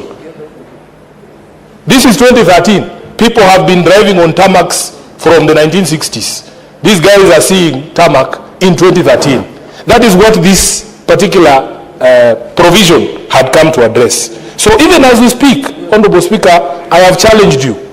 I remember when we were doing the campaign in 2022, because we wanted cultural exchanges, we would get buses of people from Homa Bay who have never been past Nakuru to go all the way to Kirinyaga. They want to see how a potato farm looks like. How this brother of mine, what is his environment or weather that makes his hair grow the way it does. People need to experience other people's lives. We will take buses of people from Mount Kenya who have never gone past Nakuru, and who, if they are told that Bukusus in Bungoma eat people, they believe it. They have to go and see my grandmother's house and see that we eat just what they eat as well. In this house, Speaker, I'm challenging the Speaker to make sure, and I will give you a list of senators that I believe need to travel so that they can forget their mother's food and see how other people are living. So that when you speak here, Honorable Speaker, know that you are speaking for the entire Republic. So when we talk about marginalization, Speaker, people are living in squalor. My good friend here, the Senator for Narok, has a project that he invited me to join him in, just to build basic structures for the Ilchamus in Baringo. And all of you, Honorable Speaker, must join in that effort, because it is a noble cause. It is a very noble cause. So, Speaker, when I see these figures here, if you talk about Samburu, Narok, West Pokot, Wajir, Turkana, Tana River, those are places everybody knows. If you go to Tana River, and my brother is here, there was a time the Senator for Tana River was there in Hola when it had flooded, and I saw the condition of your people. They were living on the road, in makeshift paper houses. Then somebody is here in Nairobi making noise telling us about building affordable housing. The housing that Ledama is building for Ilchamus is more valuable to that community than some of these high-rises we are doing here. People are making money from tender for supply of materials. Then they come and tell us they are doing affordable housing. Speaker, it breaks my heart, the conditions in which our people find themselves, and a leadership that appears to be blind to what the people really desire and deserve. So with those many remarks, Honorable Speaker, I would want that we revisit the spirit, the original spirit of this Constitution. The original spirit of this Constitution was to raise the standards of these services, Honorable Speaker, to the level that we all enjoy, or majority of us enjoy. Water, roads, health services, and electricity. Until every Kenyan is on the grid, please don't tell us you are marginalized. Don't talk to us about marginalization when at least you can access a health center, even if it doesn't have all the drugs you have. If you don't have, you shower twice. You shower twice in a day, but there are Kenyans who have no access to drinking water. Then you come and tell me, oh, yes, I'm being told by the leader of the Maasai that some communities are even using cow urine to shower. And here people are soaking themselves in bathtubs, Honorable Speaker, twice a day. It is very unfair. It is very unfair. And this is a situation that we must correct. With those many remarks, Honorable Speaker, I support. Senator Wamatenga. Thank you very much, Mr. Speaker, sir, for giving me this opportunity also to weigh in this very, very important matter. Indeed, Mr. Speaker, as I like to support, it is important to point out, yes, some of the issues that my fellow senators have pointed out are mistakes, are by omission that we did since independence. Mr. Speaker, sir, I was the chair of the Energy Committee, and proudly so with some of the members sitting in the Finance Committee, with members like Senator Sifuna, Senator Redama Orekina, and we traveled, Mr. Speaker, to the northern, so-called northern frontier. And we were appalled, Mr. Speaker, that 80% of the land banks of Kenya is not connected to the national grid. Mr. Speaker, sir, it is indeed an oversight that has been done since we got independence. The effectiveness of the Equalization Fund, Mr. Speaker, and the realization that development in any part of this country is development for Kenya. And this calls, Mr. Speaker, for paradigm shift in the way we do our politics. Mr. Speaker, sir, I hear, and I've been in very many counties, and at times it's so painful to see fellow Kenyans the way they live. But we know, Mr. Speaker, that we have the politics that we do to blame. Mr. Speaker, sir, I've said on this floor, and I'll say it again, we have a political obligation, we have a moral responsibility to ensure that we leave a secure country to the future generation. That, Mr. Speaker, sir, can only happen if we take a holistic approach in seeing Kenya as one, not dividing into tribal units, not through tribal cocoons, but having a holistic approach that brings everybody on board and knowing that we can be able to bake a national cake that's big enough for everybody to be shared by everybody, and therefore acknowledging the fact that development in Kenya is development for everyone. Mr. Speaker, sir, indeed, this is not a homogeneous country. We failed in embracing our diversity, in developing the potentiality that we have in our diversity. That can happen, Mr. Speaker, sir, if some of the basic amenities are provided. Roads, Mr. Speaker, sir, electricity, Mr. Speaker, water, if provided to every region in this country, we can transform this country within our lifetime to become what everybody would be proud of. Mr. Speaker, I want also to mention, Mr. Speaker, that the disharmony that we've been having with successful government, each and every government that has come into power since independence comes with a different manifesto. We remember Vision 2030 by Moi Kibaki, a vision, Mr. Speaker, that was seeking to align Kenya to the sustainable development goals. Mr. Speaker, sir, how I wish that the subsequent administration were able to align themselves into this.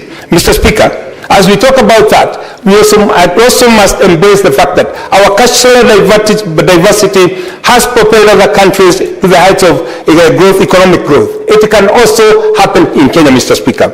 We do recall the words of one of our leading presidents in this country, Siasambaya Mechambaya. Mr. Speaker, if we divorce our development from the politics that we do, then indeed Equalization Fund can bring development in every part of the country. But as I say that, Mr. Speaker, it is also important to note that the county where I come from, 52% of that county is an area that is equally marginalized. Therefore, Mr. Speaker, agreeing with what the presentation of our majority leader, subdividing this and breaking down the country into smaller units so that we can bring homogeneity, so that we can bring an equitable approach was a good approach. However, Mr. Speaker, it should not also be lost to us that most of the resources that are allocated for the purpose of equalization ends up being mismanaged. Why, Mr. Speaker? We lack a national outlook. We lack a national approach on how to do it, and we are not also able to compare apples with apples, Mr. Speaker. Having said that, Mr. Speaker, it is also good to point out that the approach that is now being taken in the new procurement approach, whereby we bring in more transparency, we bring in more accountability, and most importantly, Mr. Speaker, we fight the opaqueness that has been able to do, which has dogged us since independence. Mr. Speaker, if we are able now to bring in the new approach of public-private partnership, if we embrace that, Mr. Speaker, bringing the transparency, bringing the accountability that's required, we can be able to draw capital, we can be able to draw drivers of enablers who will be able to implement this program, Mr. Speaker, and therefore provide these very, very important resources to our people. I know, Mr. Speaker, one of the regions I've spoken about that is Kieni constituency in Nyeri. Since independence, people have spoken about dams. Mega dams, Mr. Speaker, sir. Karimeno Dam, Mr. Speaker. Narumoro Dam, Mr. Speaker. Muhoya Dam, Mr. Speaker. But that has remained effective because we are not able to implement that within the physical space that we're having. To be able to achieve that, Mr. Speaker, it is paramount, it is imperative that we as a House come up with policies that will be able to attract investors so that some of these things can be realized. Mr. Speaker, all is not lost. I've sat in this House for the last 2.5 years. I've listened to debate from the fellow senators, and I am confused, Mr. Speaker, that we have what it takes, what Senator Sifuna is saying, to see this country bring about progressive politics that will be accommodative of everybody. Mr. Speaker, I live in Karen, Mr. Speaker, and he has been pointed out by Senator, Majority Leader Senator Shariot. Just neighboring to our home, Mr. Speaker, there is an informal settlement. We must come up with a national approach, national policy, how we are going to address such issues. And therefore, Mr. Speaker, that is why I am one of those who support affordable housing so that we can be able to onboard everybody, so that we can be able to bring and to carry everybody on board. Mr. Speaker, there is no one single country in this world that has developed without putting in place social infrastructure to ensure that we take care of the disadvantaged.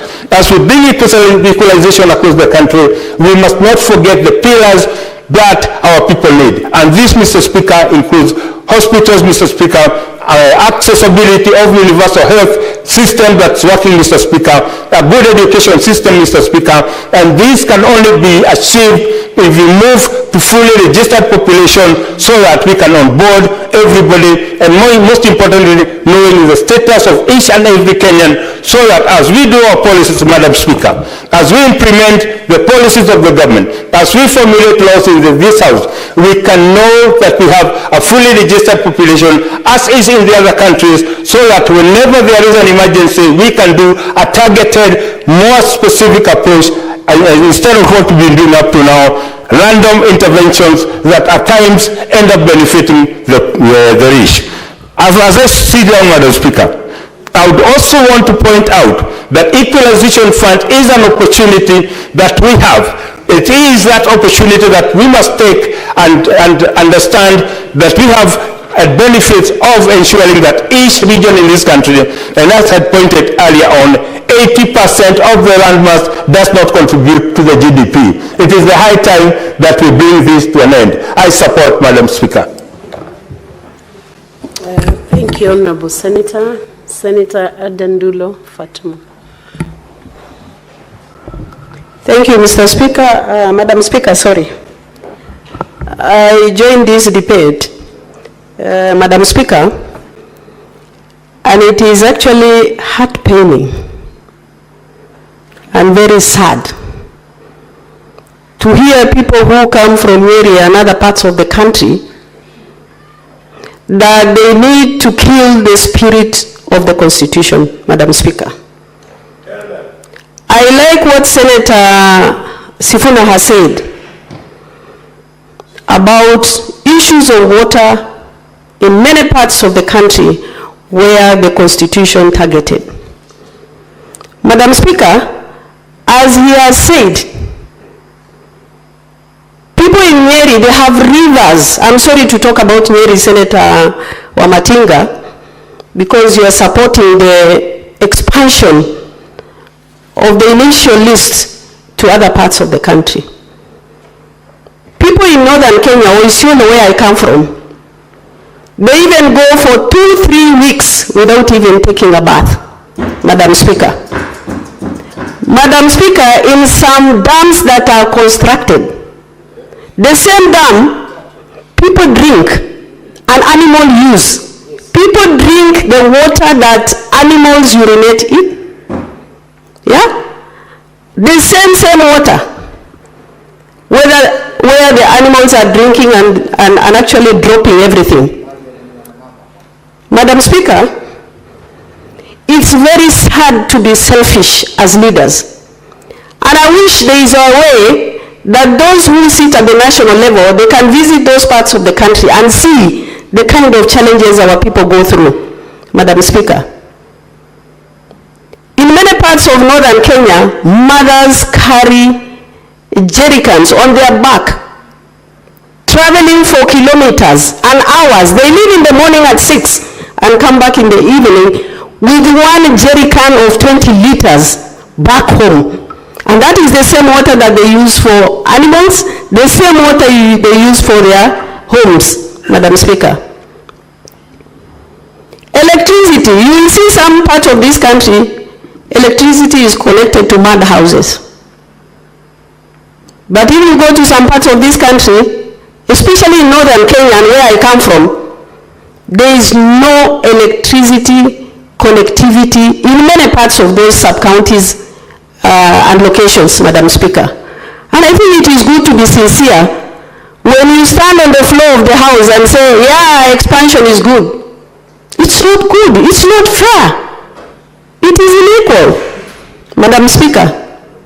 Madam Speaker, I can tell you this house in the last parliament made a blunder to have allocated that money to the county government, because that money is shared actually in Nairobi with individuals who don't even know some parts of those counties. There is no public participation. People are given contracts without advert. Madam Speaker, there is need to review the expansion of the list so that we are fair to the people living in those areas or intended for initially as far as Equalization Fund is concerned. Madam Speaker, in my county, there are dispensaries that were constructed by Equalization Fund, Madam Speaker. I talk of Mwangaza, the one that Senate visited when they went there. There is academy that is not even complete. It's a shell. Nobody is actually checking which projects have stalled and which ones have not stalled, Madam Speaker. And I urge Finance Committee to call Equalization Fund or the CS and PS Treasury to overhaul or to look what impact Equalization Fund has on those counties that were intended to support. Madam Speaker, it's intended to run for 20 years. We have almost done 17. There is no impact, zero impact as far as Equalization Fund is concerned, Madam Speaker. Madam Speaker, I believe devolution has assisted in one way or the other. But you can say because devolution is there, we should forget what the extension of equalization is. Having said that, Madam Speaker, I urge Senate Committee of Finance to review the impact of equalization in this country. Finally, Madam Speaker, I wish to pass a message of condolences to the 5 people who were killed last night in Isiolo, because there are 4 families that they were tortured to death, and one other person who was tortured to death in Isiolo County. Madam Speaker, I talked about insecurity in Isiolo the last time we had impeachment of the governor. Today, there are two speakers fighting in the assembly of Isiolo. Where is the law? Where is the country? And I urge you need to do something about insecurity in Isiolo. And I have discussed with CS Interior and PS Interior as far as County Commissioner Isiolo is concerned. That County Commissioner has stayed there for 8 years. And there's so much insecurity. He is doing nothing. He must be removed. If the government does not remove him, then the will of the people will apply. I thank you. Thank you, Senator Dulo. Senator Madago Jackson. Thank you very much, Madam Speaker. Madam Speaker, I rise to support the Equalization Fund allocation bill, Madam Speaker.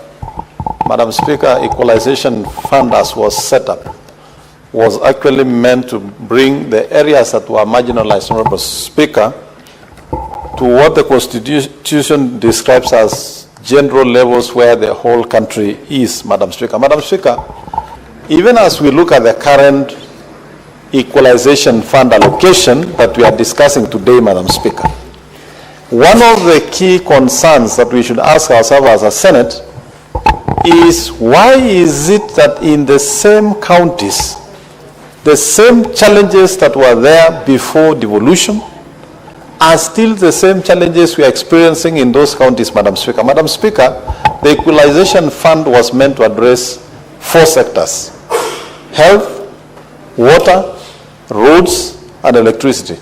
Of key concern to me, Madam Speaker, is the issues of health and water.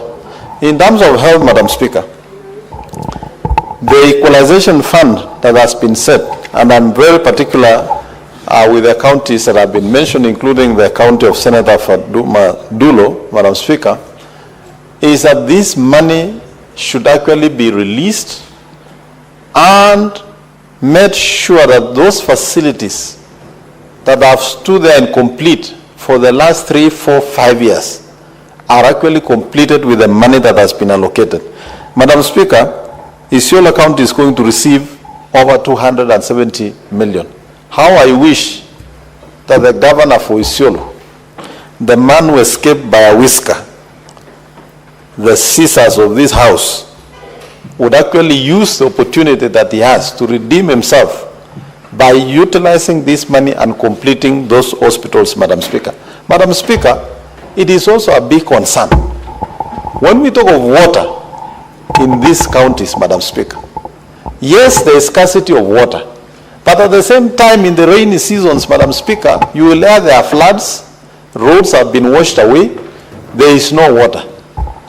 How comes these counties cannot prioritize even using the equitable share allocation to make sure they mitigate in these old, long problems these counties have experienced, Madam Speaker? Madam Speaker, the Senator for West Pokot will tell you, in the road connecting West Pokot to Turkana, there are specific places we experience floods we've been experiencing for the last 60 years, Madam Speaker. I don't understand why dams have not been constructed upstream to harvest that water, considering the allocation that those counties have also been given, Madam Speaker. For size and other challenges, Madam Speaker, they have received quite substantial amount of funds, Madam Speaker, that if there was a deliberate effort to deploy those resources to mitigate in these all long challenges in those counties, Madam Speaker, today probably we'd be speaking a different language, Madam Speaker. Madam Speaker, we also want to call on the National Treasury. And I want to agree, and I think as a House led by the Chair for Finance, Madam Speaker, we need to cause an amendment to the PFM Act. We must separate the Ministry of Finance for national government and the National Treasury that's national government and the National Treasury that serves the 2 levels of government, Madam Speaker, so that these funds can be released on time, Madam Speaker, to be able to address the 4 key areas that was meant to address. Madam Speaker, I'm happy that Baringo County is going to receive 967 million, Madam Speaker, and I've seen the distribution. Tiati constituency, Madam Speaker, is going to receive 582 million, Madam Speaker. Madam Speaker, Tiati as a constituent or a sub-county is probably 10 times Uasin Gishu, Nandi, Trans Nzoia and Elgeyo Marakwet combined in terms of geographical location. To provide some services in some of those places, Madam Speaker, is quite a challenge. And that's why we would wish that National Treasury would release all these equalization funds on a timely manner so that these regions are able to benefit, services are rendered, and the citizens of those places, Madam Speaker, would be able to access what other Kenyans in other parts are enjoying. Madam Speaker, I wish to implore our governors from this marginalized region, having visited as a committee for health, Madam Speaker, a number of facilities in those counties, Madam Speaker, that even as we send the equalization funds, Madam Speaker, there is need for the leaders in those counties to actually be concerned about the welfare of their people, Madam Speaker. Madam Speaker, it would not be in order to find a facility in that region, a sub-county health facility, or even a county referral facility, Madam Speaker, where women are being asked to carry water as they go to the maternity. Madam Speaker, we are not only discussing areas that are marginalized, even here in Nairobi, and I know the Senator of Nairobi is aware that we visited a number of these, the facilities in this county, and an hospital like Mama Lucy Kibaki, Madam Speaker, is still suffering from a lot of problems in terms of congestion. There is no expansion, and yet if you look at the allocation going to Nairobi County, including the own source revenue, Madam Speaker, they should actually have done better than what we are seeing.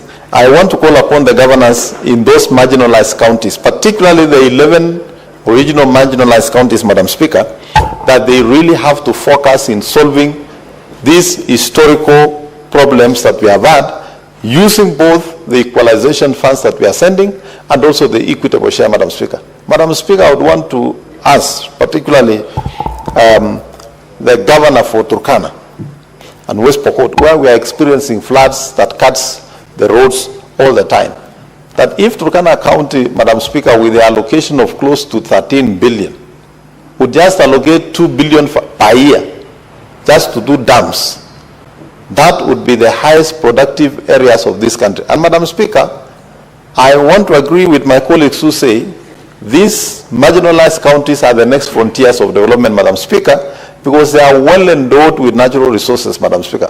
Turkana County, Madam Speaker, is where we have oil for this country, Madam Speaker. If you go to Tana River, we have the minerals, we have agriculture, Madam Speaker. If you go to Garissa, Wajir, we have minerals like gypsum and many others, Madam Speaker. As soon as these minerals are exploited, Madam Speaker, it will be a shame for the rest of us who don't want to support the raising of the living standards of the people in those regions to begin moving to those areas, Madam Speaker, in the name that that is Kenya.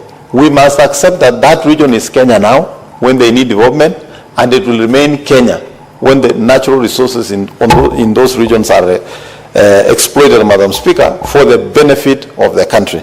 I therefore want to support, Madam Speaker, and ask the National Treasury to make sure that they release these equalization funds in a timely manner. Thank you, Madam Speaker. Thank you, Senator. Senator Mwaruma Jones. Asante Mheshimiwa Spika kwa fursa umenipa kuunga mkono mswada wa usawazishaji wa maeneo bunge, maeneo ya magatuzi almaarufu Equalization Fund. Mheshimiwa Spika, naunga mkono shingo upande kwa sababu yale maeneo 14 ambayo yalitarajiwa yafaidike na hizi fedha yalipanuliwa mpaka ikawa maeneo 34. Historia ya Kenya, Mheshimiwa Spika, iko bado bayana ya kwamba wakati tulipata uhuru kuna ile sera ambayo iliandikwa na aliyekuwa waziri wa mipango ya maendeleo Mheshimiwa Tom Mboya, inaitwa Sessional Paper number 10 ya mwaka 1965, ambayo ilisema ya kwamba tumepata uhuru na saizi tunajitawala sisi wenyewe. Je, fedha zetu tutazisambaza namna gani ili Kenya yetu iendelee? Na fedha nyingi zilipelekwa maeneo ambayo yana mvua nyingi na rotuba ya juu, kwa kimombo high potential areas. Haya maeneo yalikuwa ni maeneo ya Mlima Kenya, maeneo ya Bonde la Ufa, maeneo ya Magharibi, maeneo ya Nyanza, Mheshimiwa Spika, maeneo ya Pwani, Mheshimiwa Spika, maeneo ya Lower Eastern, na haya maeneo, Mheshimiwa Spika, yalikuwa yanaitwa Northern Frontier Districts, waliachwa nyuma kimaendeleo kwa sababu rotuba ya huko ilikuwa kidogo na pia mvua ilikuwa chini sana. Wakati wa kuandika katiba mpya, Mheshimiwa Spika, waandishi wa katiba wakasema tuache ibara ya 204 ili tutenge fedha kidogo za kusawazisha maeneo ambayo yaliachwa nyuma kimaendeleo kwa sababu ya hii sera ya mwaka 1965 ama Sessional Paper number 10. La kushangaza, Mheshimiwa Spika, bunge hili liliunga mkono kuongeza yale maeneo ambayo yangefaidika. Na Mheshimiwa Spika, kati ya zile kaunti 14 za kufaidika na fedha za usawazishaji wa maeneo yaliyoachwa nyuma kimaendeleo, Taita Taveta ilikuwa mojawapo. Zile fedha za kwanza zilikuja katika hizo magatuzi ama hayo magatuzi. Niliona Taita Taveta wametoa maji kutoka line ya kwanza ya Mzima na maeneo yakapata maji, maeneo kama ya Mbulia na maeneo mengine ya Mbololo. Mheshimiwa Spika, wakati hii sera imebadilishwa ama sera ya pili imechapishwa, Taita Taveta imebakia na maeneo mawili peke yake ambayo ni kata ndogo moja ya kule Kasigau, ambao huu mwaka wanapata milioni 10 na milioni na 1,300,000, na maeneo ya Taveta ambao ni kata ndogo ya kule Chala ambao wanapata milioni 11. Mheshimiwa Spika, na kitu naweza kila siku, wakati tulisema Taita Taveta county yote haina maji kwa sababu zile pesa zilikuwa zitekeleze mradi ya maji, ni kuonyesha ya kwamba maeneo yote yalipata maji. Zile changamoto zilikuwa zinakumba maeneo mengi ya Taita Taveta kwa ukosefu wa maji. Mpaka leo changamoto ni hizo. Huwa ninauliza, wakati tunasema kata ndogo moja ya kule Kasigau ina power milioni 11 ya kutekeleza mradi ya maji, hapo kando kuna maeneo ya Marungu ambayo pia ni kame sana. Hapo karibu kuna maeneo ya Sagala ambayo pia ni kame sana. Tukiangalia Taveta ama kata ndogo ya kule Taveta Chala, wanapopewa milioni 10 za kufanya mradi ya maji, hapo kando kuna wadi ya Maho ambao hawana maji, wadi ya Mata hawana maji. Sasa vigezo vilivyotumika katika utafiti na hii tume ya CRA kubaini maeneo gani yatakayopata fedha. Vilikuwa ni vigezo aina gani, Mheshimiwa Spika? Kando na maji, hizi fedha zilikuwa zitengeneze barabara. Tangu uhuru, Mheshimiwa Spika, barabara ambayo imetengenezwa za vichochoroni, manake kuna barabara zile tunaita international trunk roads kama ya Voi kwenda Taveta. Ile ni barabara inayounganisha nchi mbili. Ile barabara imetengenezwa Taita Taveta. Kando na hiyo ni barabara kutoka Mwatate kwenda Undanyi. Ile nyingine ambayo imetengenezwa ni barabara ya Bura Mission kwenda Bura Station, kilomita 6. Hizi barabara zingine zote zinakuja, tingatinga zinakuja, zinafungua alafu zinakimbia. Hizo barabara zinachukua miaka na mikaka kutengenezwa. Kama hii barabara ya Bura Mugangi, Viruga, Undanyi, Mtwa Magoti, tangu izinduliwe mwaka wa 2020 mpaka leo haijaisha na inahitaji bilioni 2 peke yake. Mheshimiwa Spika, tulitazamia kwamba tukipata hii pesa ya kusawazisha maeneo ya Kenya tungeitumia kutengeneza barabara zetu sisi wenyewe. Aliyekuwa waziri mkuu Raila Odinga siku moja alitumia barabara ya Bura Mugangi kwenda Viruga. Ile barabara ilikuwa mbaya na akasema hii barabara ni kama ya kwenda Jehanamu. Nashukuru manake mwaka wa 2020 wakati tulienda kule State House kupigania fedha za Dora, aliomba Rais Uhuru kwamba tupewe ile barabara itengenezwe, na Rais Uhuru akakubali itengenezwe, ingawaje kutekelezwa kwa huo mradi kumekuwa kwa shida.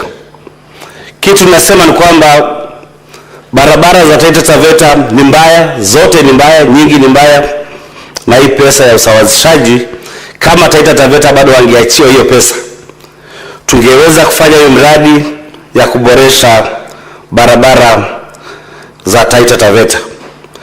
Mheshimiwa Spika, niseme kwamba Taita Taveta ni eneo ambalo liko na rotuba nyingi.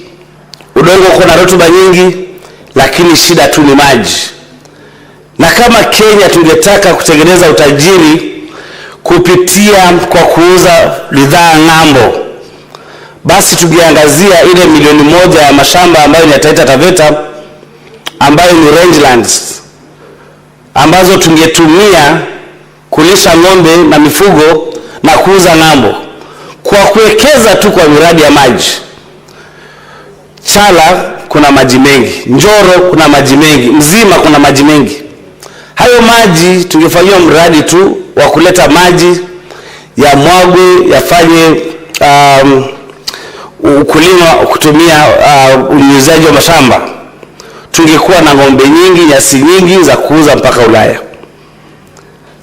Lakini hiyo miradi haijafanyika, na fedha kama hizi za kusawazisha maeneo mbalimbali ya Kenya zingekuwa ni muhimu sana ili kufanya hiyo mradi.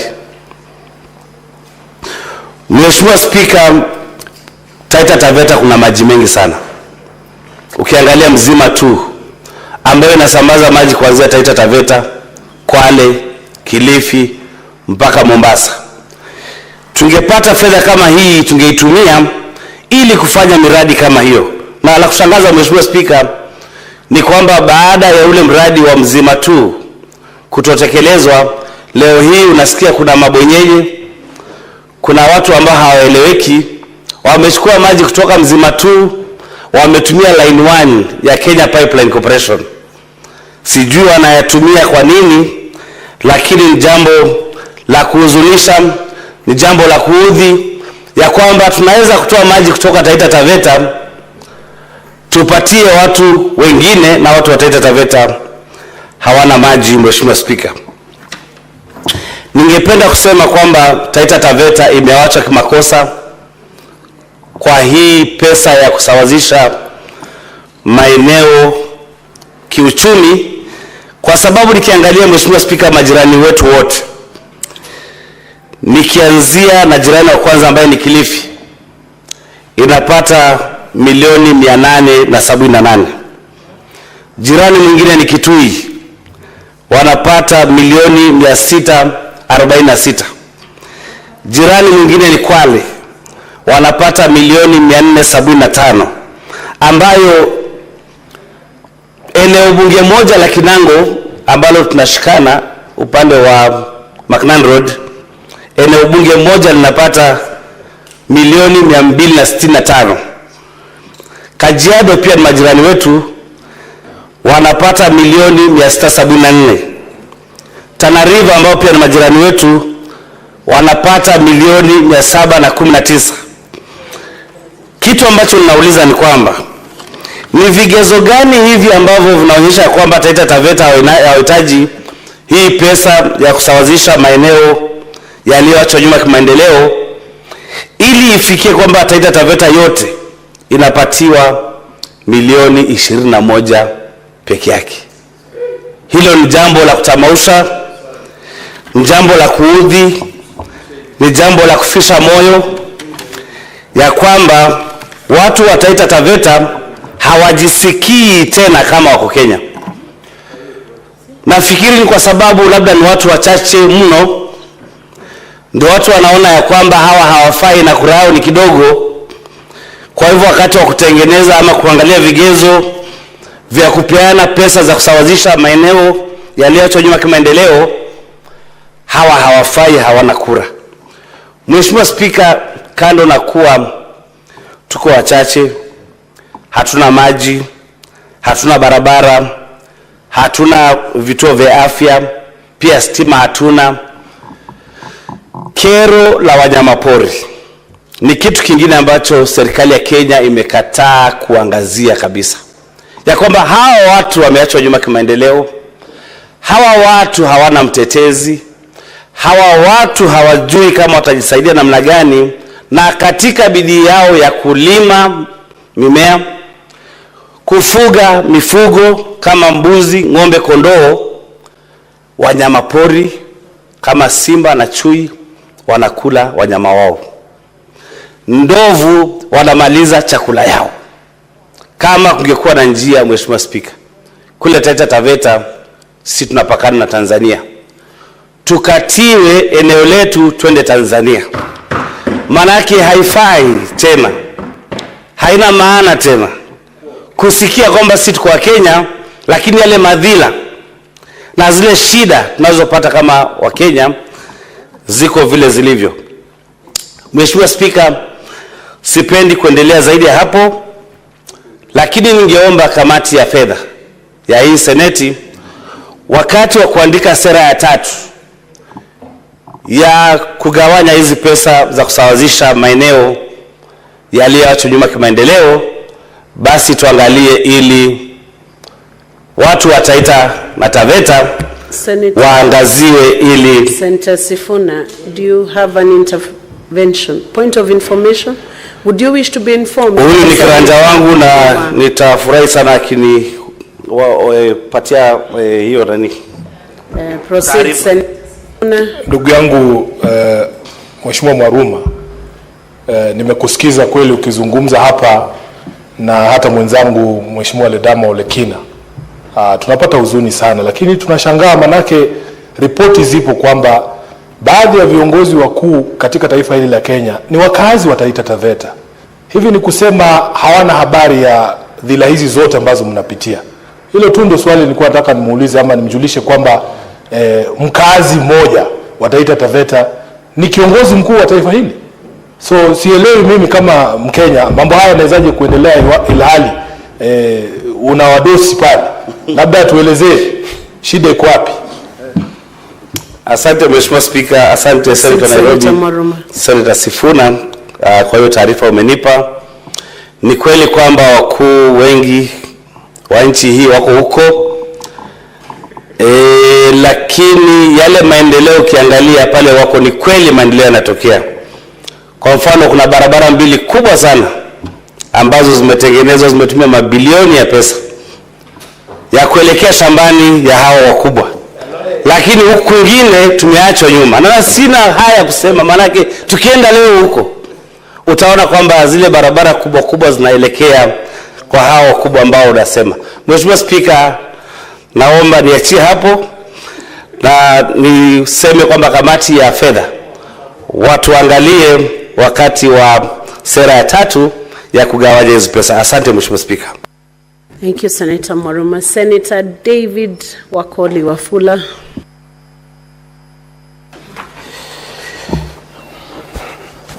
Asante Mheshimiwa Spika kwa nafasi hii ili niweze kuchangia na vile vile kupongeza mapendekezo ya usawazishaji wa rasilimali katika nchi ya Kenya. Mheshimiwa Spika, Mheshimiwa Spika, nimesikiliza kwa makini sana baadhi ya viongozi wenzangu ambao wanadhani ama wanahisia kwamba fedha ambazo mtoza ushuru anatoa ni lazima ziende tu maeneo yao peke yao, sisi ni kuangalia kupitia televisheni. Ni vyema waelewe kwamba japo kuna maeneo ambayo yalipata nafasi ya kupata maendeleo wakati wa awamu ya kwanza ya serikali, kuna maeneo ambayo vile vile hayajapata maendeleo kwa huo muda. Na ni lazima tunapotathmini jinsi fedha hizi zinavyopeanwa tuweze kuzingatia maeneo kama haya. Mheshimiwa Spika, ninasimama hapa kwa sababu eneo bunge ama kaunti ya Bungoma ni kaunti ambayo kwa muda imekuwa katika upinzani siku za Mheshimiwa Toroitich Arap Moi na serikali zilizofuata chini ya Mheshimiwa Muigai Uhuru Kenyatta tulikuwa katika upinzani. Na ukiangalia jinsi fedha zilikuwa zinatolewa kupitia hazina kuu ya serikali, wakati huo hatukuwa na kile tunasema tunajivunia katika serikali. Na naamini kwamba ni haki Bungoma ipate fedha hizi kwa sababu eneo bunge la Mlima Elgon na maeneo bunge ambayo yanapakana na Mlima Elgon kihistoria na kimaendeleo yalikuwa yamewachwa nyuma. Na ni lazima wanapoweka fedha katika bajeti, na jinsi nimeshukuru kamati imenukuu eneo la Mlima Elgon, lazima wajue kwamba miundombinu ambayo imo katika Mlima Elgon si nzuri, afya, barabara, maji na kadhalika. Sasa mimi ningeomba mheshimiwa yeyote anaponyanyuka kutoa hoja ajue kwamba Mkenya yeyote popote alipo anaposikiza lazima tumpe moyo, lazima tumpe sababu ya kujivunia kwa Mkenya. Japo fedha hazitoshi, lakini waone kuna jambo zuri linatendeka katika serikali ya Kenya. Sasa lisilokuhusu usiliandame. Sisi watu wa Bungoma tunashukuru kidogo tumepata, lakini tunasema tunahitaji fedha zaidi.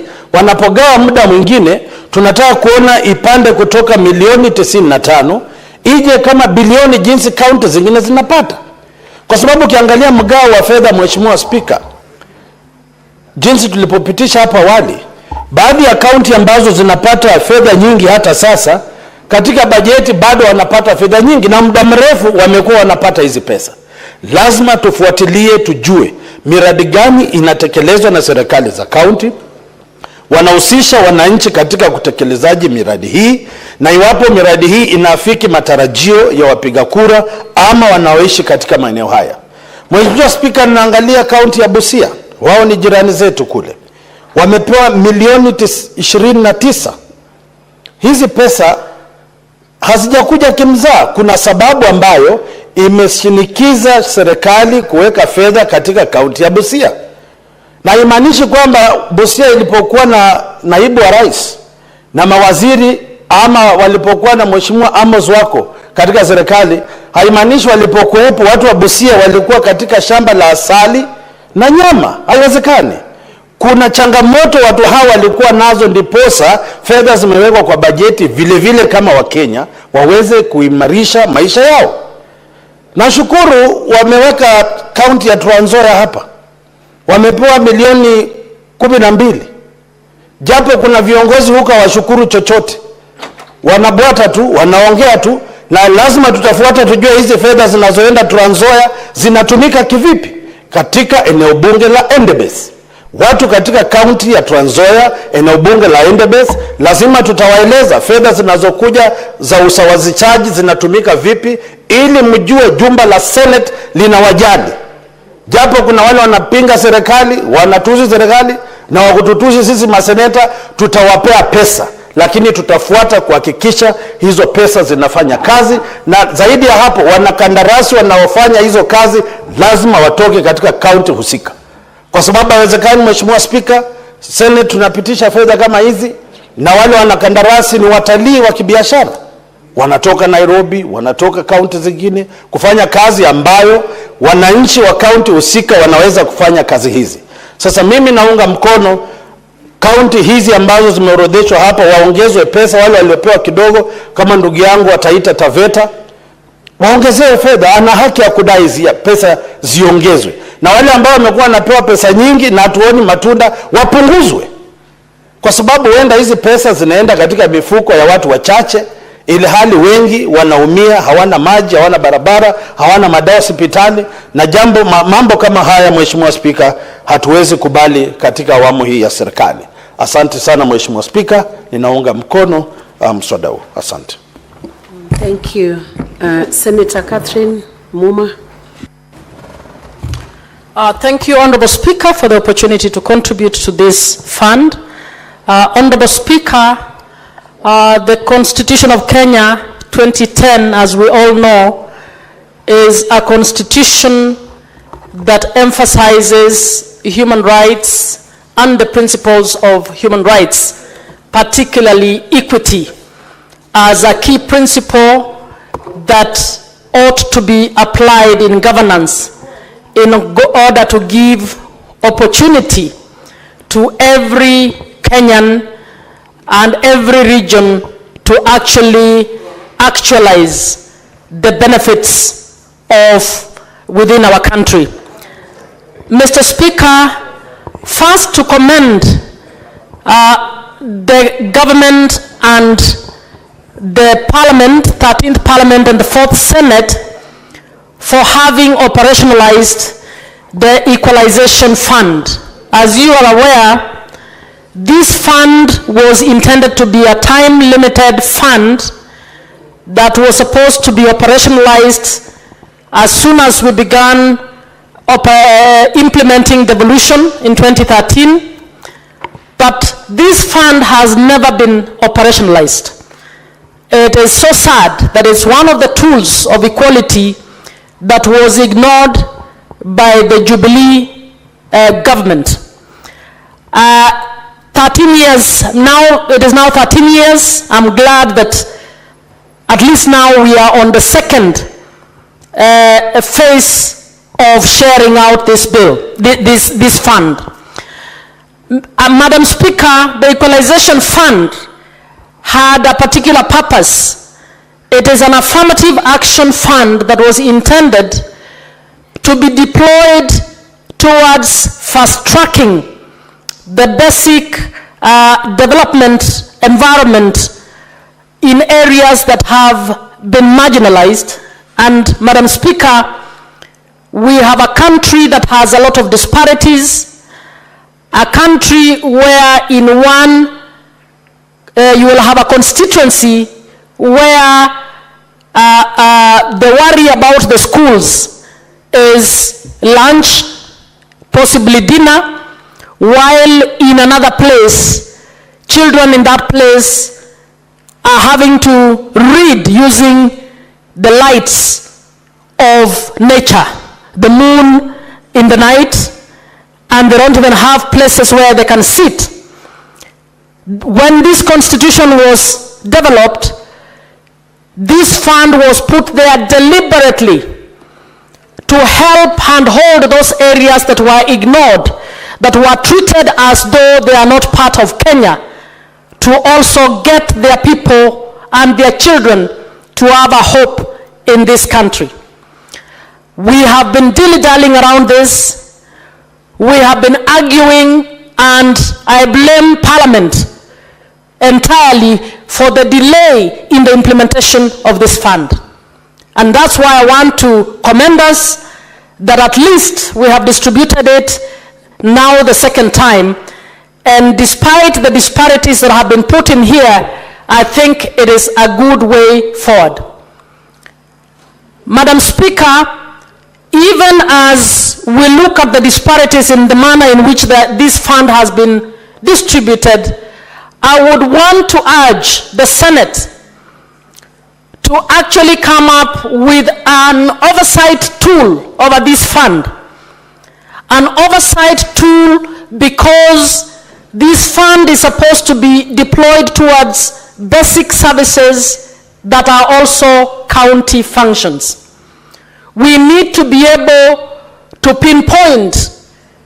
Now, the second year, when we go to next year, we should be able to say, when we go to Tana River, Senator Mungatana, we should be able to say the funds that were deployed under the Equalization Fund were used to deliver A, B, C, additional to what the county government is doing.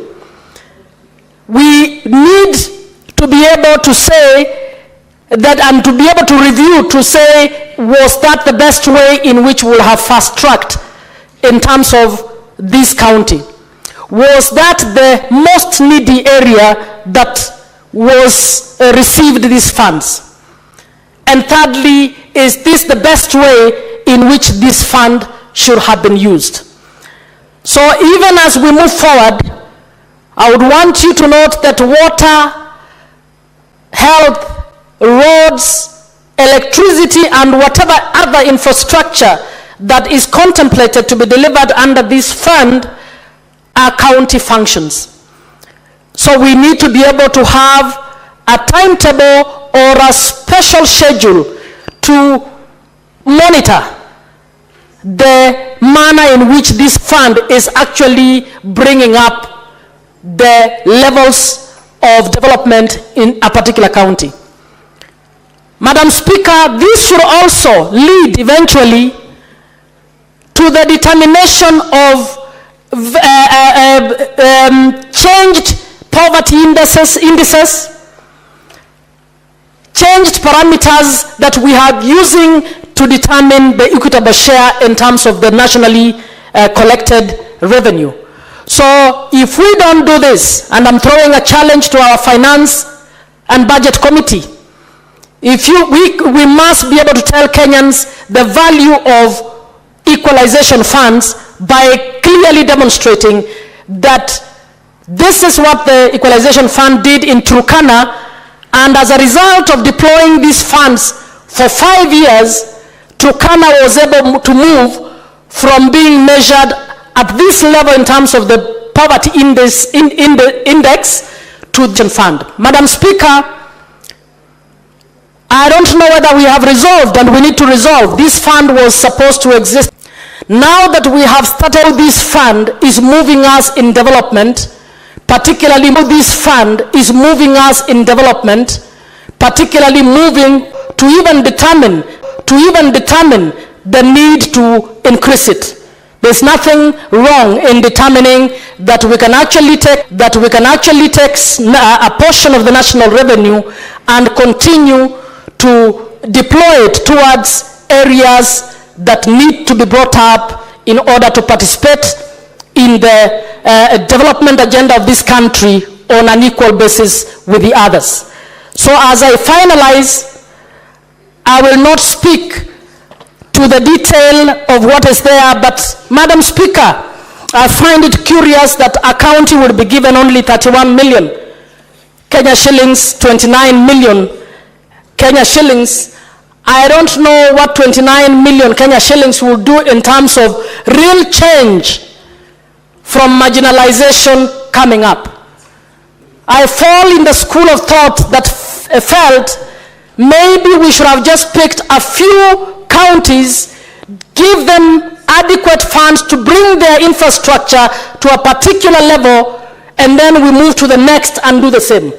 But if we did so, we must be able to say, in batch 1, we are going to have the following 10 counties. In the next batch, we are going to have the following 20 counties, and so on.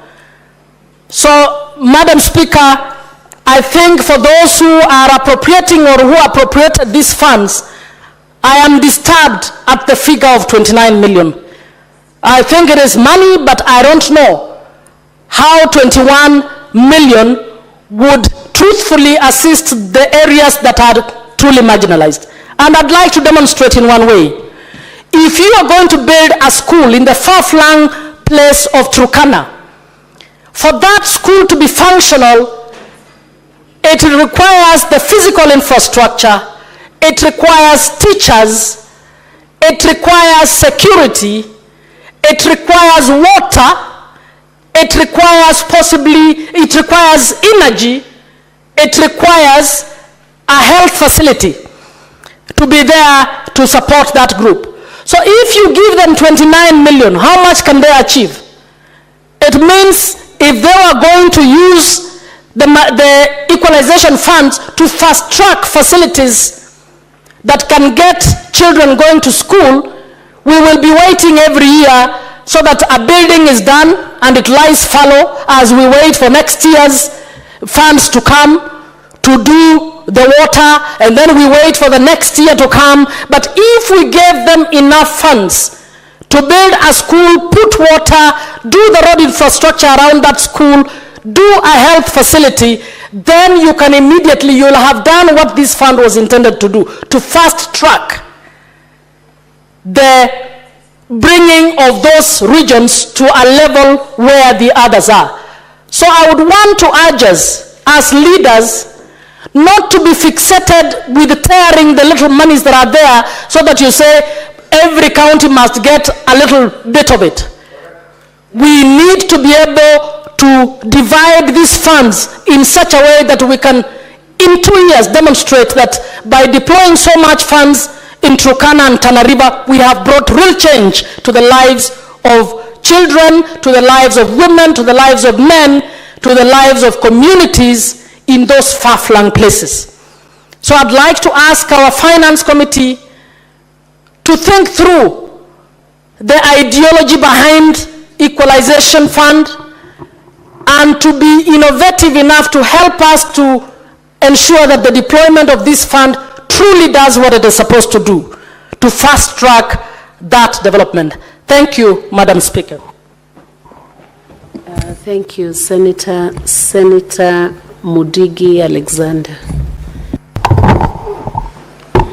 Asante Mbi Speaker kwa kunipa ruhusa niweze kuchangia pesa ambazo mjadala inaendelea ya marginalized communities ama groups ama county. Mbi Speaker, yangu ni kuongea kwa kamati ya finance. Ile kazi walifanya kazi ambaye ni ya huzuni katika county zingine, kwa sababu Mbi Speaker, katika Kenya tuko county 47, na wakati tuko hapa sisi hakuna seneta mkubwa na hakuna seneta mdogo, hakuna county kubwa na hakuna county ndogo, kwa sababu sisi ikifika mambo ya keki ya Kenya mzima, Mbi Speaker, kila mtu anavaa serikali. Mbi Speaker, nakumbuka wiki jana tulikuwa napitisha mambo ya budgeti ya pesa ambacho sitaenda katika masinani ya county 47. Na Mbi Speaker, wakati ingine unakuta makaratasi hii kamati ya finance inatuletea tuweze kupitisha, na saa ingine unakuta hiyo kitu Mbi Speaker haiwezi kutuelekea na njia ile inafaa, kwa sababu Mbi Speaker italeta mgawanyiko katika county zingine na katika sisi maseneta, kwa sababu Mbi Speaker ni mambo ya ajabu. Pesa kama imekuja katika Kenya, hakuna county yoyote haiwahi kupata hizi pesa. Tumeona county zingine Mbi Speaker inapata karibu bilioni 1, zingine milioni 50, zingine milioni 20. Mbi Speaker, kumaanisha na hizi pesa marginalized community inafaa kila county ipate, na nasindwa au kama Mbi Speaker, kama county ya Embu haipati pesa, unakuta county ya Kitui inapata pesa, county ya Meru inapata pesa, county ambacho sile siko pale hata Tharaka-Nithi inapata pesa Mbi Speaker. Na mambo ya ajabu katika Embu County, tuko na sub county 4. Katika moja Mbi Speaker ni sub county ya Mbeere South, ambaye unakuta hii pesa ni ya kwenda kuongezea mambo ya budget ambaye inaenda masinani na Governor Mr. Speaker.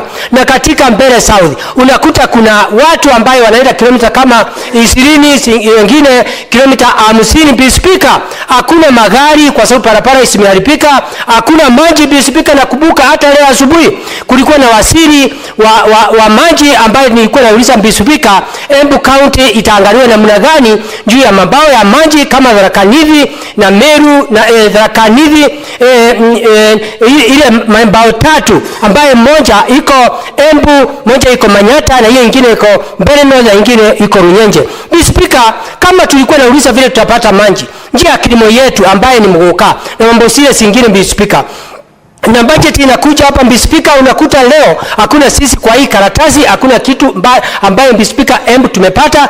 Na kumbuka Mr. Speaker, mwaka jana Embu County kwa hizi pesa ya marginalized communities hata hizi hatukupata. Unakuta mambo ya agriculture inaenda chini kwa sababu ya kukosa maji, mambo ya parapara pia, hata mambo ya mahospitali ni shinda, hata unakuta mambo ya shule ni shinda Mr. Speaker. Ni mambo ya kuhuzunisha sana, kwa sababu nataka niseme Mr. Speaker, ile mambo inafanyika na wale watu wanafanya kazi ya mgao ya pesa kama hizi Mr. Speaker, nasema awatii njia ile inafaa Mr. Speaker.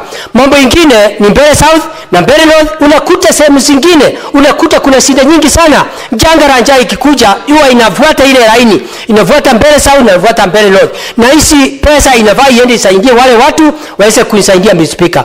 Mr. Speaker, ningesema kwa kamati ya fedha, vile imevaa hizi pesa ni njia haieleweki, ni njia iko na kipendeleo, ni njia ambaye iko na mrengo ambaye haieleweki Mr. Speaker. Naona vile wamefanya kitu ambaye ni ya kuhuzunisha, kama Embu haiko kwa hii mgao ya hizi pesa Mr. Speaker. Nakumbuka mwaka jana hata mimi sikupitisha, hata nataka niseme Mr. Speaker, kama hii kamati haitafanya ile inafaa itimuliwe na ifunjwe wakati ile mwingine, ndio tuweze kupata Mr. Speaker ile kamati ambayo itasaidia kaunti zote, kwa sababu pesa kama inakuja kama ni msaada kutoka nje ya ng'ambo, kama ni sisi tunalipa pesa, ni afadhali Mr. Speaker ukute pesa kila county ipate pesa kulingana vile inafaa, kwa sababu hata inafaa iangalie county nyingi ambaye marginalized counties sisi ipata budget kubwa kwa ile pesa ambayo inafaa iende kwa counties, kama singine sitaki kusitanja imepata pesa nyingi, na wakati sisi tumeenda kuangalia mambo ya oversight Mr. Speaker, unakuta county zingine hakuna kitu inafanya, na zile county inajaribu kutoka chini mpaka juu, unakuta haipatiwi pesa kulingana inafaa. Kwa Mr. Speaker, nataka niseme katika Embu County ni mambo ya kuhuzunisha sana, na mambo zingine Mr. Speaker, utakuta mijadala itakuwa kuja katika nyumba hii na tutakuwa na pinga, kwa sababu itakuwa inaleta shinda hata mambo ya vyama ama mambo mingi. Kwa Mr. Speaker, vitu kama hizi inakuja ni vitu ya kufanya watu wakosane, kwa sababu hata nakumbuka mwaka jana wakati nilisema sitaunga mkono, tuliambiwa tuandike barua tuweze kupeleka kwa wale watu wanaangalia vile pesa mgao ya pesa inafanyika. Na Mr. Speaker, nikaongea na governor na akaandika kila kitu, na mambo ya ajabu siku ya leo Embu County haiko kwa hii kikaratasi tu, iko county 40 na ile siri zimepata pesa, na Mr. Speaker Embu County haiko hapa. Kwa hiyo Mr. Speaker, ningeomba wakati ule mwingine Embu iweze kuangaliwa. Na Mr. Speaker, nikimalizia mimi nasema Mr. Speaker, hata kama ni nani atakuja kuniambia niweze kuunga hii wakati tutaenda kuweka kura, nasema Mr. Speaker, hii nitapinga. Kwa hiyo Mr. Speaker, napinga na sina maneno mingi. Ni mimi Senator wa Embu County, Senator Alexander Mudigi. Asante Mr. Speaker. Thank you Senator Mudigi. Senator Beatrice Akinyi Ogono. Madam Speaker, I want to thank you for giving me the opportunity to contribute to this bill referred to as the Equalization Fund Appropriation Bill 2025.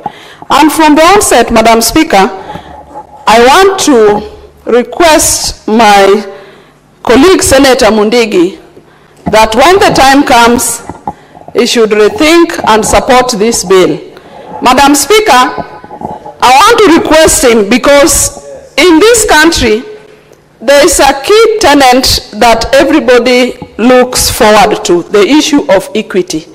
And this bill, Madam Speaker, with the monies that have been spent out will find that services will be granted to counties that would have otherwise been disadvantaged with the little funds that they receive, Madam Speaker. And I want to tell Senator Mundigi that it is only a very unwise person that would not change their minds. So when the time comes, with the wisdom I see in you, Daktari, consider changing your mind to support this bill. And so, Madam Speaker, I support this bill. Madam Speaker, our people need critical services that have been spelled out in this bill. The services of water, the services of roads, the services of health, and the services of electricity, Madam Speaker. Services that each Kenyan needs to be sure that they will be provided with. But it is because of the limitations, Madam Speaker, and it is because of the marginalized areas, some of the marginalized areas we have in this country, that they are not able to get these services. And so if in our wisdom we see that certain counties need to be given an extra coin just to ensure that there will be equity in terms of services that the people need, then, Madam Speaker, I support this bill. Madam Speaker, the critical services of water. Water is so critical, Madam Speaker. It is a basic need, and every Kenyan really requires to have water within some small radius, Madam Speaker. Even the issue of roads. Madam Speaker, I'm happy, and I want to support this. There is 16 billion that has been set aside to be distributed, and of course, it could not have been distributed equally because these areas have different parameters. But, Madam Speaker, I'm happy Homa Bay County has 214 million, 965 shillings. Madam Speaker, this may look small money, and even a number of speakers have said the monies we have here, 16 billion, is a little money. But, Madam Speaker, it is better to start with something small so that our people can see the beginning of the provision of these services. In Homa Bay County, Madam Speaker, the criteria goes ahead to give 4 sub-counties some little money to share from the 214. We have Homa Bay Town constituency being given 10 million. Suba North constituency has 29 million, only Boni Halwale. And Boni should stop to listen that Mbewa constituency, which is my 20 million, Madam Speaker. I therefore want to support, but to go ahead to say that this money, when it gets there, it must be ring-fenced for the purpose of which it has been granted, Madam Speaker. In Homa Bay, Suba North has 53 million, and as I've said, Suba South has 53 million, Suba North 29, and Dewa, which is my constituency, is 120 million. Madam Speaker, I do not support it just because it is my constituency, but I support it because of the difficulties that our people have. Right now, there are rains in Dewa constituency. You can hardly get a road other than the tarmac road that we used to move from Rodi, that is in Homa Bay Town constituency, to Sori, Madam Speaker. Any other road beyond that tarmac road is not motorable as I speak to you, Madam Speaker. Only last week I was at home, and Madam Speaker, even a road that we used to move from the sub-county, from the constituency headquarters, next to the CDF offices, that traverses my ward, Madam Speaker, you can hardly move in it. So it has made our people's life to be miserable, Madam Speaker. Transport is expensive, Madam Speaker. Madam Speaker, just months ago, in a place where our local people, you'd use a motorbike for 50 shillings, Madam Speaker, and that is not a very far area. Madam Speaker, today, all our people are required to, it costs our people 300 to 500 shillings to just move in a very short distance. And Madam Speaker, it then means that even the cost of doing business for our people is so high. Madam Speaker, where I come from, a majority of people do subsistence farming.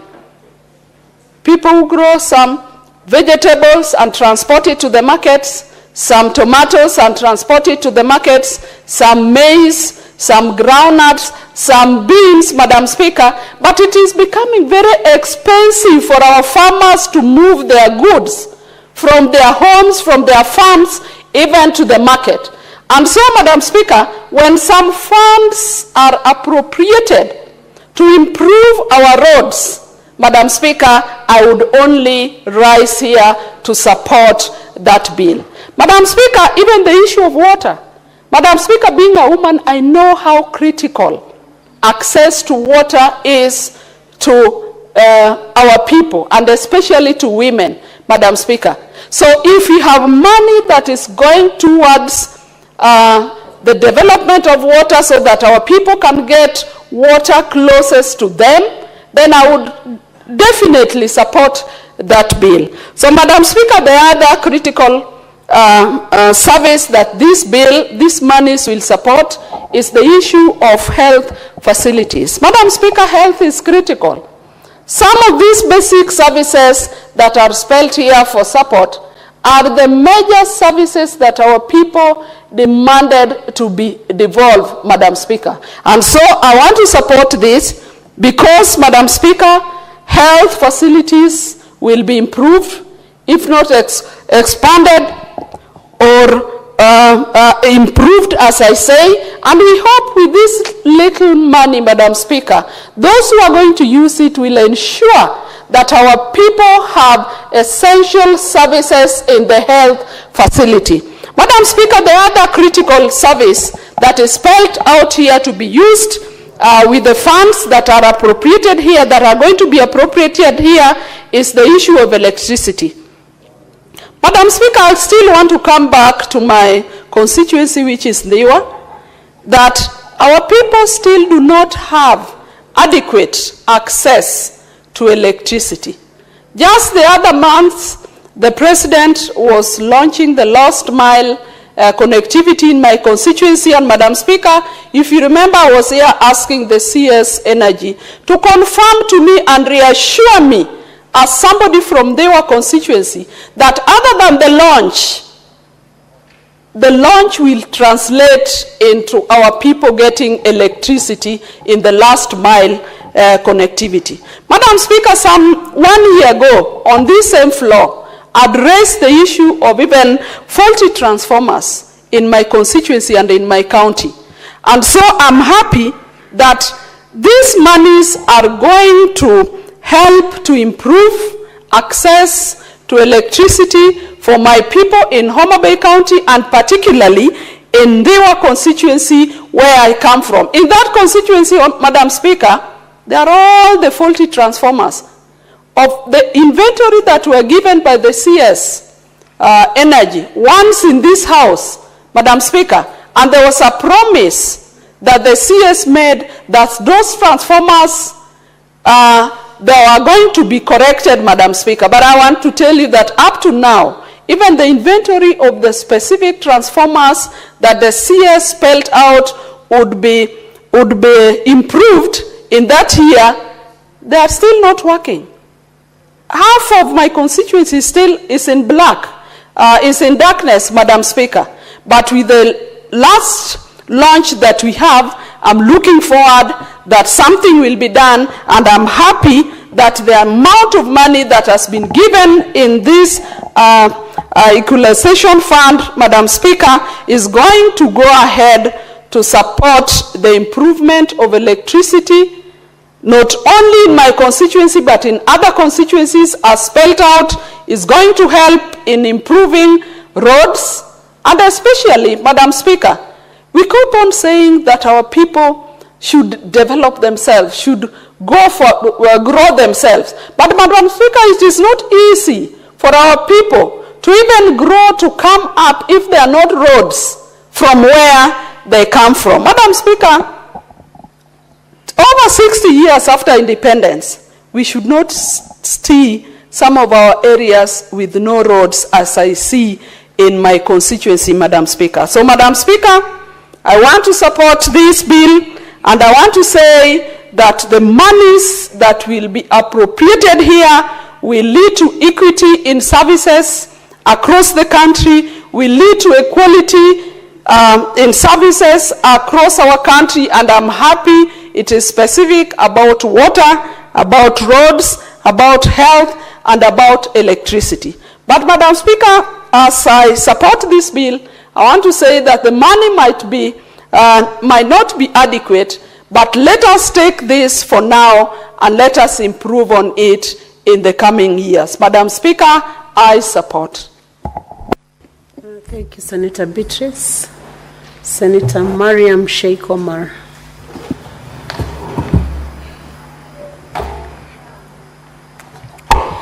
Thank you, Madam Speaker, for giving me this opportunity. Madam Speaker, I also rise to support the bill, Equalization Bill. Madam Speaker, this Equalization Fund was established in the Act 204 of the Constitution, Madam Speaker. The figure of the fund is 0.5% of nationally collected revenue nationally. Madam Speaker, and this money fund is, the purpose of the fund is to reduce or to eradicate inequality in the counties and also to ensure the equitable access to service delivery. Madam Speaker, the services, most of them is water, roads, electricity, and health, Madam Speaker. Madam Speaker, this bill is where it requires, to use the fund, we require a framework.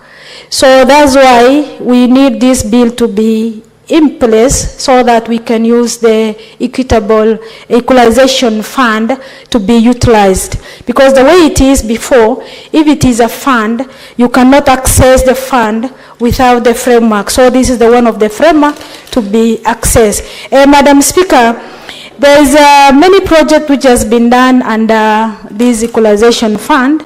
In 2018 to 2019, almost 352 projects has been done and it's completed. Madam Speaker, in my county, in Mandera County, Madam Speaker, the amount which has been given is almost 1.2 billion, Madam Speaker. For Banissa, the 157 million. Lafe is 247 million. Mandera East, 209 million. Mandera North is 231 million. North and Mandera South is 227 million. Mandera West is 157 million, Madam Speaker. Madam Speaker, this money is almost 1.2 billion. If it is utilized properly, Madam Speaker, we don't have the issue of water, the issue of health service, health facilities to be having good services, and electricity, Madam Speaker. Madam Speaker, 60 years ago, since independence, Mandera County doesn't have road. Madam Speaker, the equalization fund was implemented. It has not been implemented since it has been established, that is 13 years ago. Madam Speaker, if this money can be, instead of giving portion, because the way they are giving out, there is redundancy, Madam Speaker. There is bureaucracy, because you request through the control of budgets, through equalization fund advisory board to the treasury, Madam Speaker. That long queue of requisition might take long to get the money back and use for the purpose on time. So to reduce that, to my opinion, there's no need of this equalization fund board, because if at all the money can be requested through country controller of budget, after that national treasury, why to go to advisory board is one of the issue which makes this implementation to take long. Madam Speaker, the road into Mandera and electricity, Madam Speaker, we have a problem with electricity in down. Madam Speaker, last 6 months ago, we are in darkness. Later on, the ministry gave us some generator, Madam Speaker, instead of solarizing, because we have a nature which is enough to give lights to Mandera, the whole Mandera County, Madam Speaker. So it needs now, the government must think of, instead of purchasing the generators, Madam Speaker, it's better people think of how to use the nature, the sun, which is plenty, Madam Speaker. Madam Speaker, the road from Mandera to Nairobi, Madam Speaker, it is under now the World Bank, Madam Speaker, which His Excellency promised by the end of this term, he will implement and complete, Madam Speaker, the promises. So, Madam Speaker, we as Mandera County, we appreciate the way he take the initiative to complete Isiolo Mandera County Road to Mandera County Road. Madam Speaker, the health facility, Madam Speaker, with this equalization fund, we have KMTC, which is now in Mandera County, which our people, almost 1,000 something, 2,000 students are learning through this fund, Madam Speaker. Madam Speaker, water service, Madam Speaker, we as Mandera County, Madam Speaker, we have to think of how to help our people, Madam Speaker. Madam Speaker, when it comes to water issues, women are most affected one, because we carry water and long distance. We take care of the water, the family issues with water, Madam Speaker. As a women representative, Madam Speaker, the county government must take priorities, because priorities of solving the issue of water issues, so that the women can be engaged in another activities, which is not searching for water of their rights, Madam Speaker. Madam Speaker, again, 90% of the voters in all 47 counties are women. So they have to put in place how to help them through, that is the facility which can take them, can affect them rightly, is water and health facility, Madam Speaker. Madam Speaker, through SHA is when now the health facilities, at least it's coming up, because people are not paying money, and SHA is at least working to sort out people on the ground in a facility, 4 levels, and levels of the hospitals, Madam Speaker. Madam Speaker, to manage this equalization fund, Madam Speaker, we need a strategy. If the government, with the request, give us this money in portions, this 1.2, if you do it at once or twice quarterly, Madam Speaker, it is effective. But if you are giving them in bits at 1 million or 2 million or 3 million, Madam Speaker, it cannot be eradicated, this marginalized equality in a county issues. So it must be, we have to sit down and think of what is the function of the fund. One is equalizations, yes, to eradicate the marginalized areas, to have the facilities of water and road. But if given in bits, Madam Speaker, it is more of difficult to to help how to improve on this. Madam Speaker, for when it comes to, Madam Speaker, we need also to improve on irrigation, Madam Speaker. In northern Kenya, our economic sector is on the pastoralist. Madam Speaker, we have to change our mindsets from the pastoralist, from livestock to agriculture through this fund by coming up with irrigations, the major dams, by harvesting some this flood water. That's harvested. It can take us, if we harvest a dam, major dams, it can take us almost 2 years or 3 years, and we can change the status of our people through agriculture, through irrigation, Madam Speaker. Madam Speaker, with that, I support the bill. Thank you.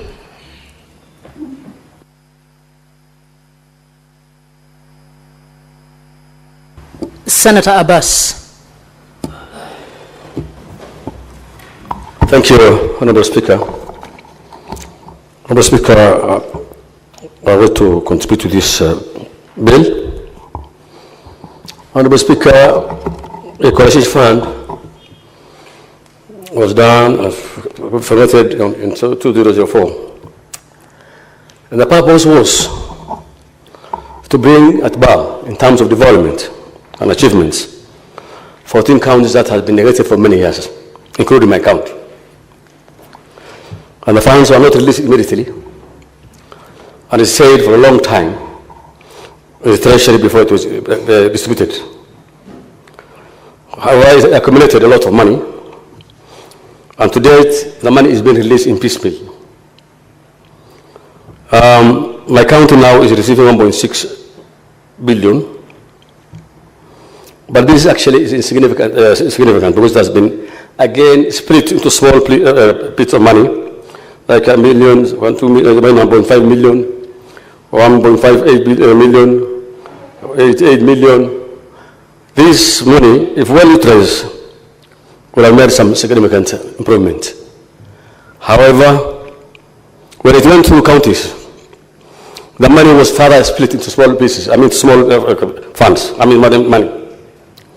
That the purpose of having one major project that will benefit, that will have a long-term benefit, cannot be achieved because this money was split further.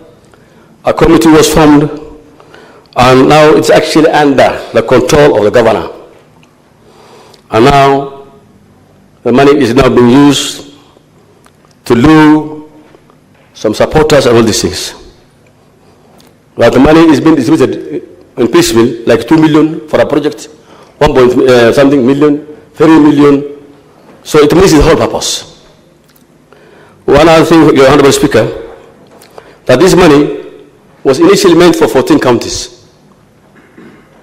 But of course, probably many other counties had similar problems, and now there are 34 counties, of which the 16 billion that has been released is actually insignificant for these counties to make a big stride on development. Honorable Speaker, it is the only way we can be able to achieve something in these counties, the counties like northern Kenya especially, in Turkana, Wajir, to come at bar with other part of Kenyans in terms of development, is to have a major investment in development. That mega dams, when you give a small area or a certain center 1 million or 2 million shillings for electricity, I think it doesn't meet the purpose. When you give that same money to build one classroom, it doesn't meet the purpose. The intention of this money was at least have a mega project for these areas so that at least they can be able to catch up in terms of food security, in terms of electricity supply, in terms of water supply. But as it is now, the CDF, the Equalization Fund has missed its target and purposes. There's a lot of money that is being held still in the treasury. I don't know whether money is still there or that has been diverted, because it happens always when money being to the arid areas, normally are being diverted always by respective governments. And therefore, what I want to say is that as much as we appreciate that this fund at least is going to make a difference, but however, as it is, I think it will not make a purpose for us today as Northern Kenya people, because the development is far-fetched, that what is now remaining, it was only for 20 years, actually. The whole, development was, the money was meant for 20 years. So they believe that by 20 years, these counties will be able to develop well. The county of Wajir, Tana River, Mandera, Garissa, Turkana, and then all these places. But today, the CDF was only seeing that we're seeing that is making some impact on the ground. But of course, the money now again, at a lot of bureaucracies. It goes through the COB, it goes through the governors, it goes through the advisory board, and it's actually budgeting is not done at the counties. It is being done at the advisory board. Therefore, when you give a certain project of 2 billion shillings, or 1.5 million, then I think that is a very wrong approach for development. Honorable Speaker, I will urge that the period remaining out of 20 years is, I think only remaining now is about 6 years now. So for those 6 years, at least to achieve something good, all the funds that have been held in treasury should be released and should be given in small bits, so at least we can have a major impact and development can be done for the few remaining years. Otherwise, the time frame should be reviewed, not 20 years now, so I think we should also increase the time so that we can have a significant development for these areas. And then giving to 0.5% is also not something that can actually help, funds that can be able to help these areas in terms of development, because the roads are just wanting. There are no roads now. The water is scarce. There's, always droughts have been coming every 5 years. There's drought. Food security actually is also a problem. And therefore, I will request Treasury and the government and those who are making the budget to at least look into reviewing the period for this kind of this money, these equalization funds. With those few remarks, Honorable Speaker, I beg to support the motion. Senator Hamida.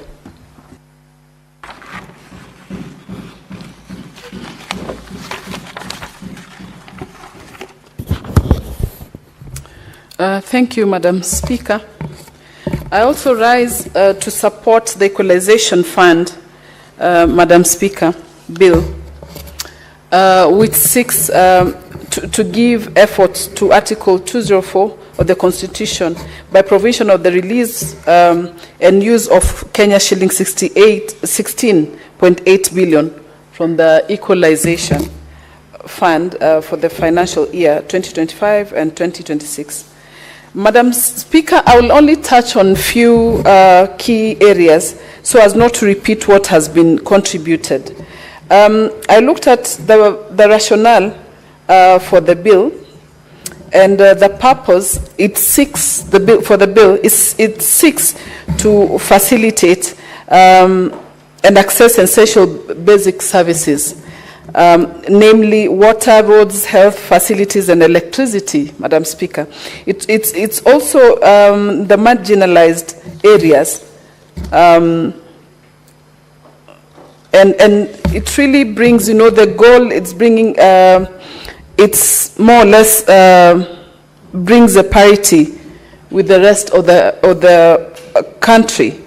This bill, Madam Speaker, provides a legal and structured framework that is required by the Constitutional and Public Finance Management Act, PFM Act, that ensures that these funds are properly disbursed and utilized, Madam Speaker. Over a decade into devolution, many countries or many counties still experience pockets of marginalization, Madam Speaker. And seriously, for this fund, it's long overdue. And it has hindered many residents from enjoying the benefits of the basic services, Madam Speaker. The bill, therefore, it is timely and necessary. For example, I'll touch on the key provincials and the geographical impact, Madam Speaker.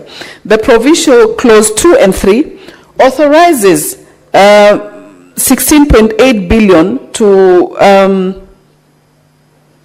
16 billion, including it authorizes 16.8 billion for the year 2025 and 2026, including 504 million for Equalization Fund secretarial operations, and also Kenya shillings 16.296 billion for development expenditure across 34 counties. Clause 4, Madam Speaker, explicitly excludes the funds from being deposited in the county revenue funds under Article 207.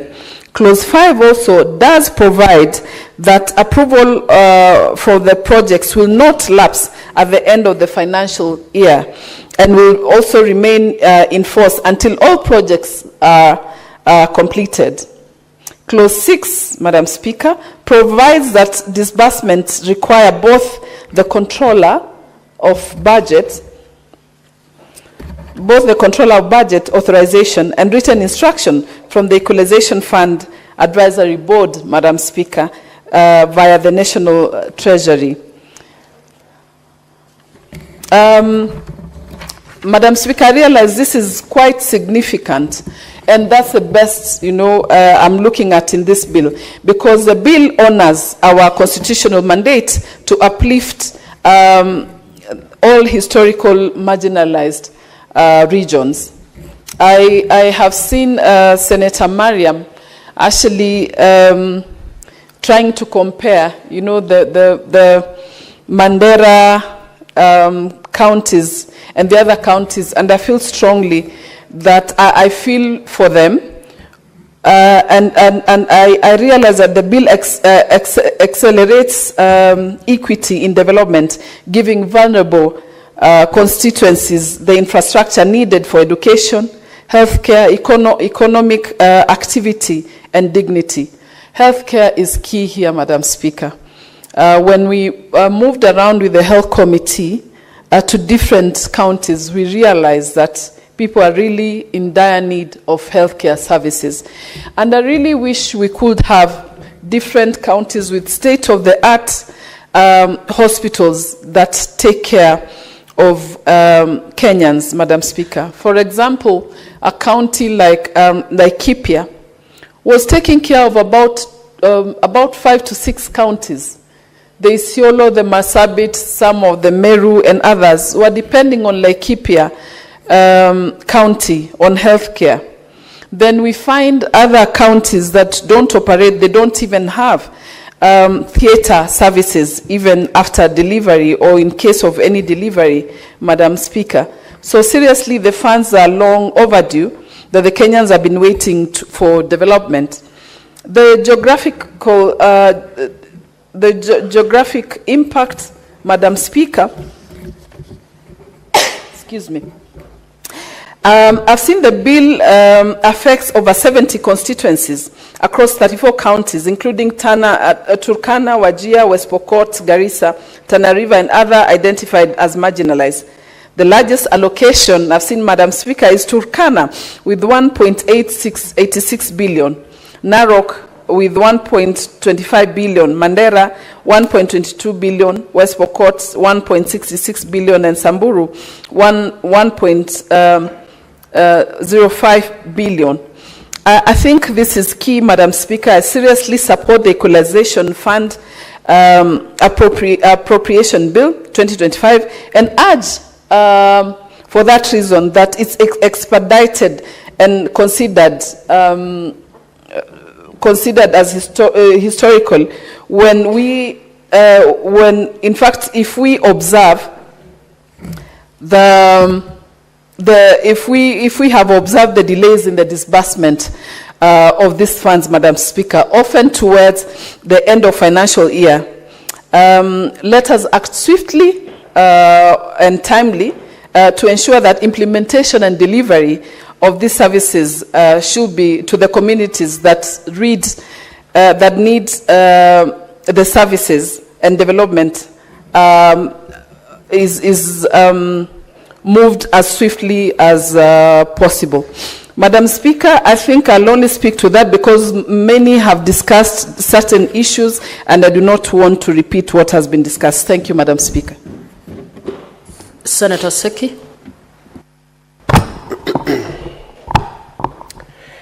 Thank you very much, Madam Speaker. I also wish to put my voice to this important bill on the Equalization Fund Appropriation Bill 2025. Madam Speaker, on the onset, I want to support this bill and support because it is true that there are counties that are yet behind others in this country, Honorable Speaker, in areas of development, particularly on infrastructure, Honorable Speaker.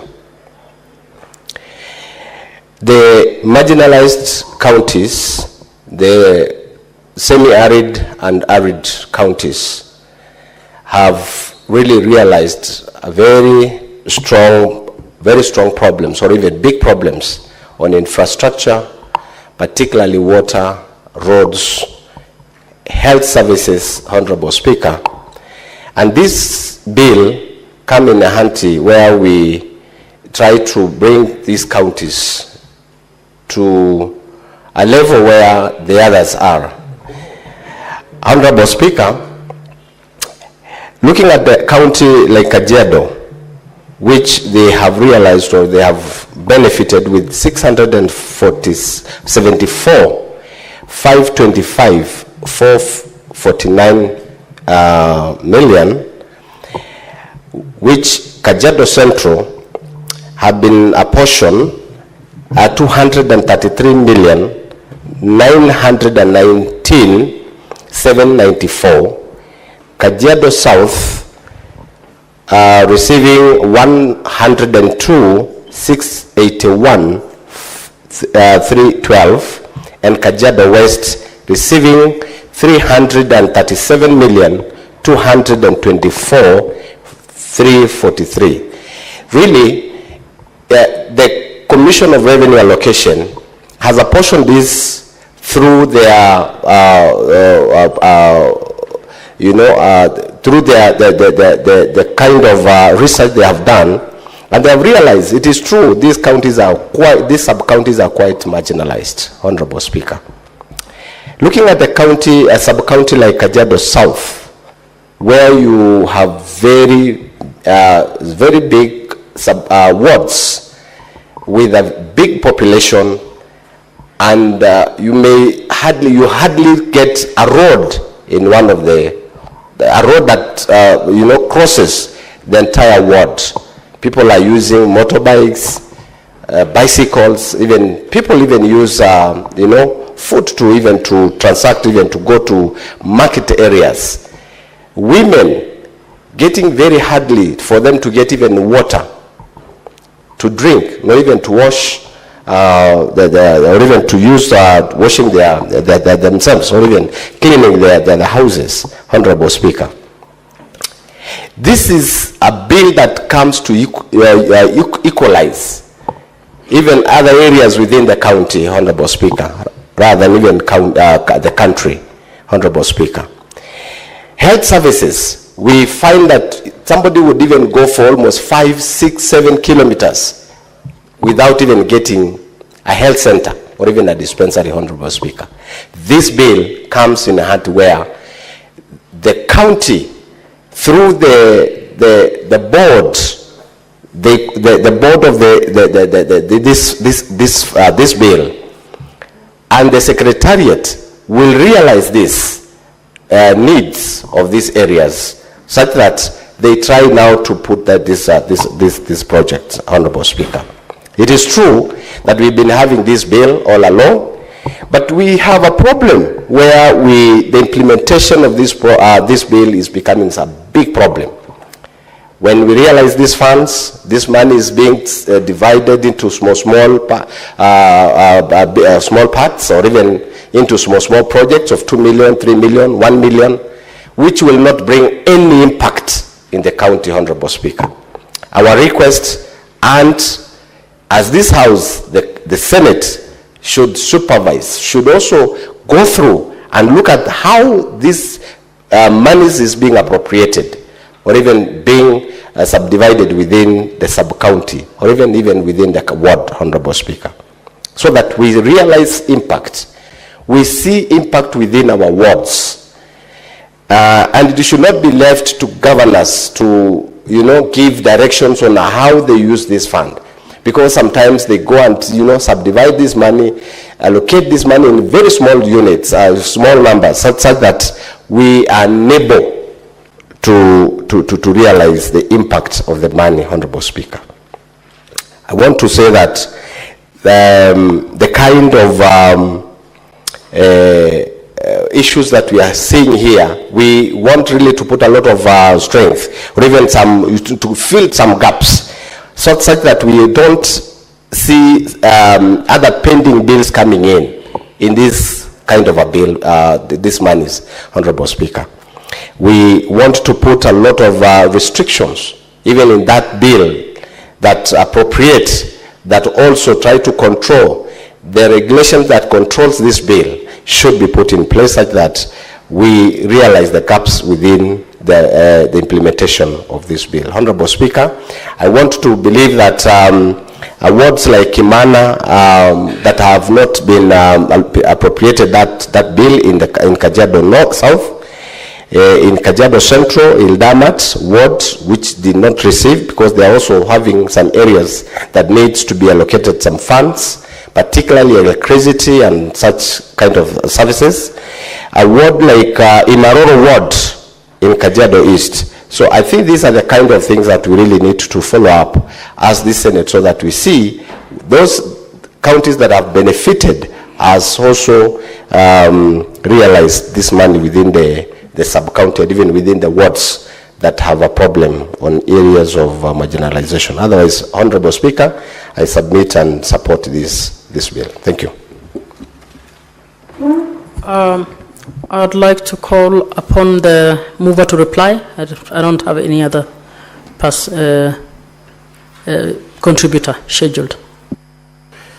Madam Speaker, I thank you. And very briefly, in reply, I want to agree with the contributions of just about everybody, because we are all in agreement that this is a very important piece of legislation in respect of trying to equalize the country constitutionally. As I normally say, Mr. Speaker, in politics, I don't believe there is anything like the wrong opinion. To me, I always look at the opinion of a leader not as being wrong, but as the other opinion probably different from mine. But having said that, I'm paying to remind the House, even as you celebrate little allocations of around 21 million shillings from this kitty to your county, and in the process denying the original 14 counties that quantum that would have made a huge difference within a period of only 20 years, please remember that there is a difference between fighting marginalization and fighting poverty. This was a fund intended to fight marginalization, which had been put in place because of wrong policy that was founded in sessional paper number 10 of 1965 and the wrong attitude by governments in Nairobi that deliberately ignored certain constituencies in this country, Mr. Speaker. So even as you do so, you must know that that was the spirit of the Constitution, to address this marginalization in a period of only 20 years. The factor which now seems to be under play of using this fund to fight poverty, you are wrong. Poverty is fought through the formula. That is why poverty has a weighting index of 12%. It will be there in perpetuity. But fighting marginalization was supposed to be righted in a period of only 20 years.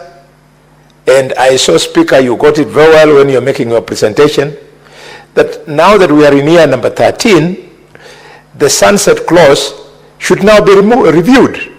If we don't review it, then the intended benefit will have been lost.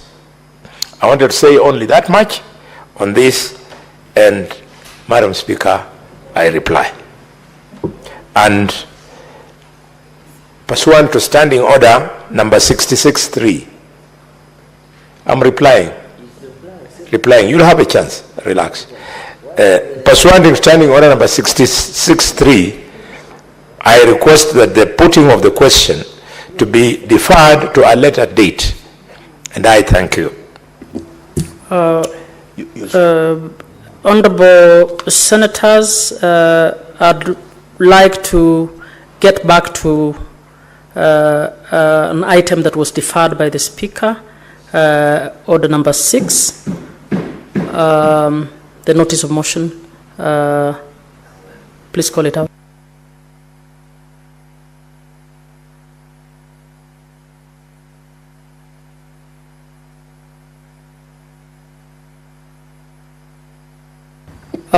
Sorry. The question to the motion just ended on equalization fund appropriation bill is deferred to tomorrow. So next order. Order number 6, notices of motion.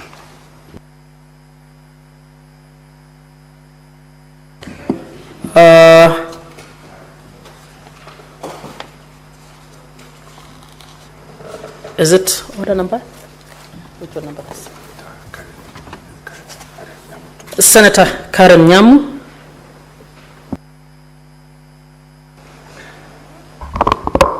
Thank you very much, Madam Speaker.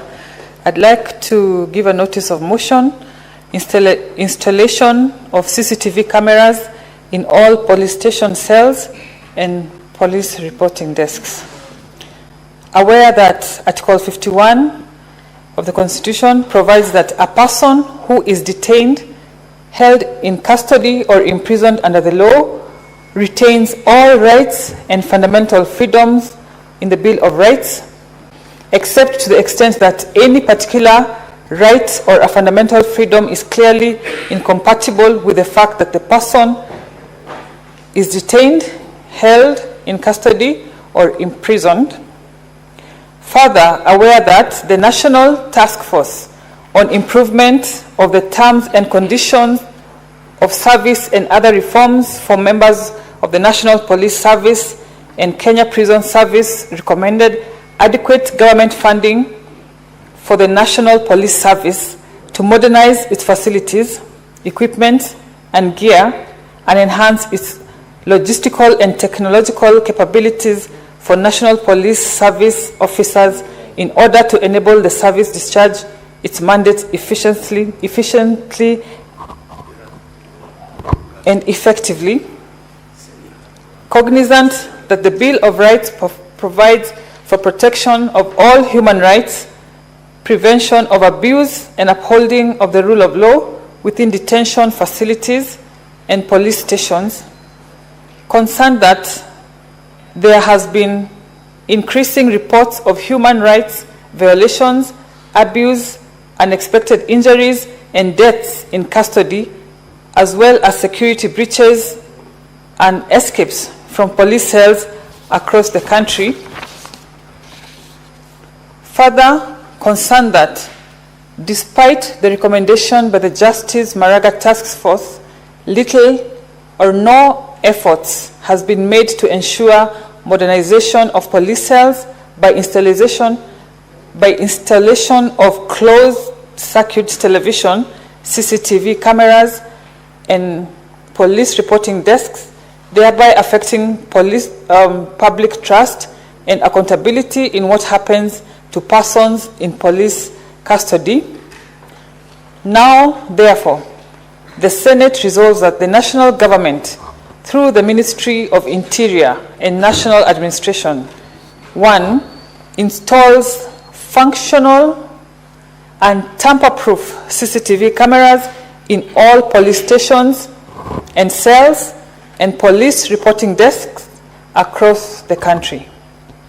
2, ensures that all CCTV systems are monitored in real time and that footage is securely stored and made accessible during investigations, judicial processes, and 3, provides the necessary resources, technical support, and training to law enforcement officers for the effective operation and maintenance of CCTV systems and continuous digitization of occurrence book platforms.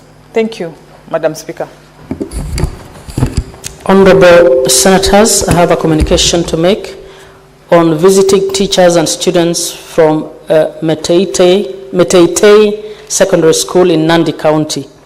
Honorable Senators, I would like to acknowledge the presence in the public gallery this afternoon of visiting teachers and students from Meteitei Secondary School in Nandi County. The delegation comprises 8 teachers and 156 students who are in the Senate for a one-day academic exposition. Honorable Senators, in our usual tradition of receiving and welcoming visitors to Parliament, I extend a warm welcome to them, and on behalf of the Senate and on my own behalf, wish them a fruitful visit. I thank you. Senator Cherarkei, Senator for Nandi, you may wish to welcome the team.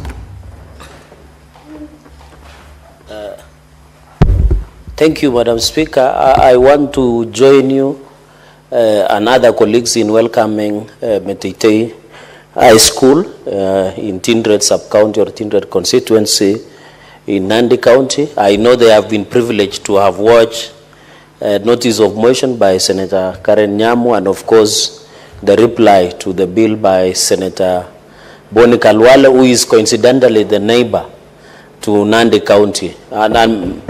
And Madam Speaker, Meteitei High School is one of the best schools. Of course, after what yours truly went to Kapsawat Boys High School, is one of the topmost, alongside is Meteitei High School. And we are proud of the boys. I know we are doing a lot in that school in terms of infrastructure. I hope they grow to be men of courage, brave. Madam Speaker, it will be of interest that this school is situated in Tindred constituency, where the vibrant, the famous 7 bearded sisters, Jean Maria Serone, was a member of Parliament. And coincidentally, Jean Maria Serone, for your information, Madam Speaker, was my grandfather. So that constituency is one of the best, and we are proud. I want to wish them well, work hard. One day and one time you'll be able to sit in some of these leadership positions. We wish you well. Learn as much as you can.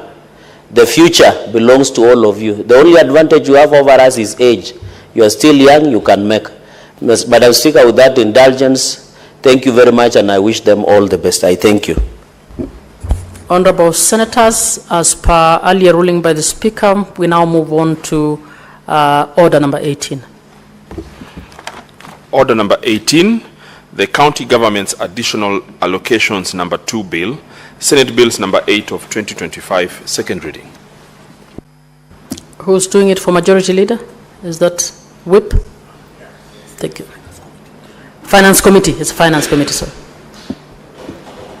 Thank you, Speaker.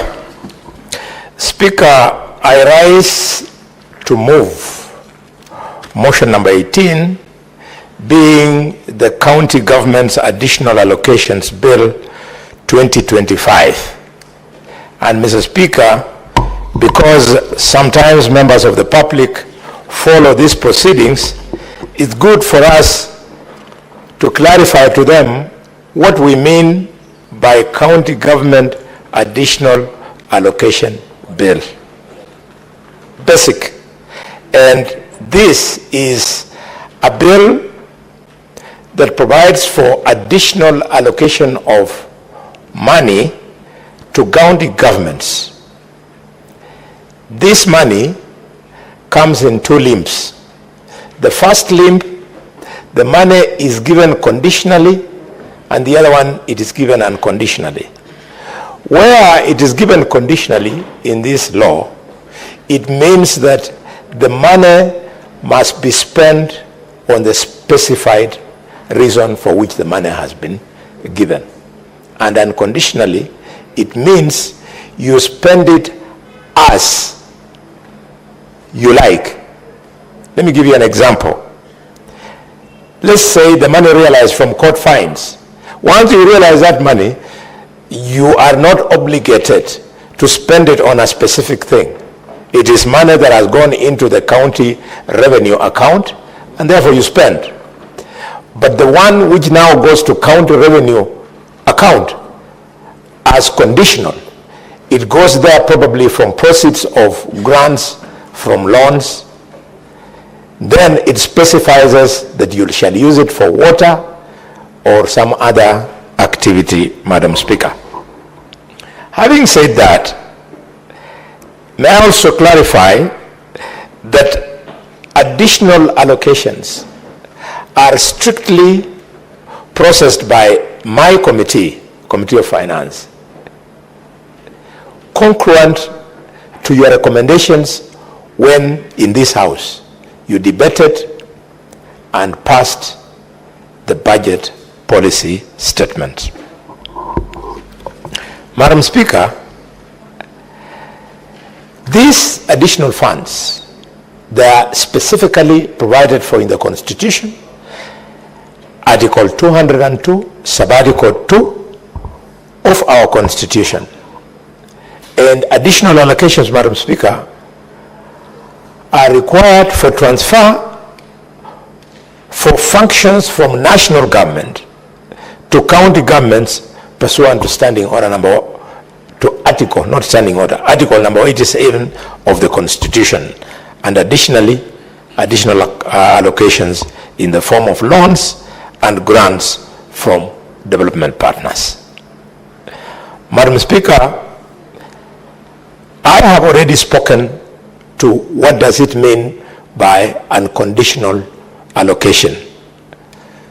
Allow me to speak to it more technically by further clarifying, Madam Speaker. Madam Speaker, I found that members of the public truly follow these proceedings, and some of them are professionals. So if you're not careful, they can wonder whether you're speaking Greek in a house that has got only students who speak English.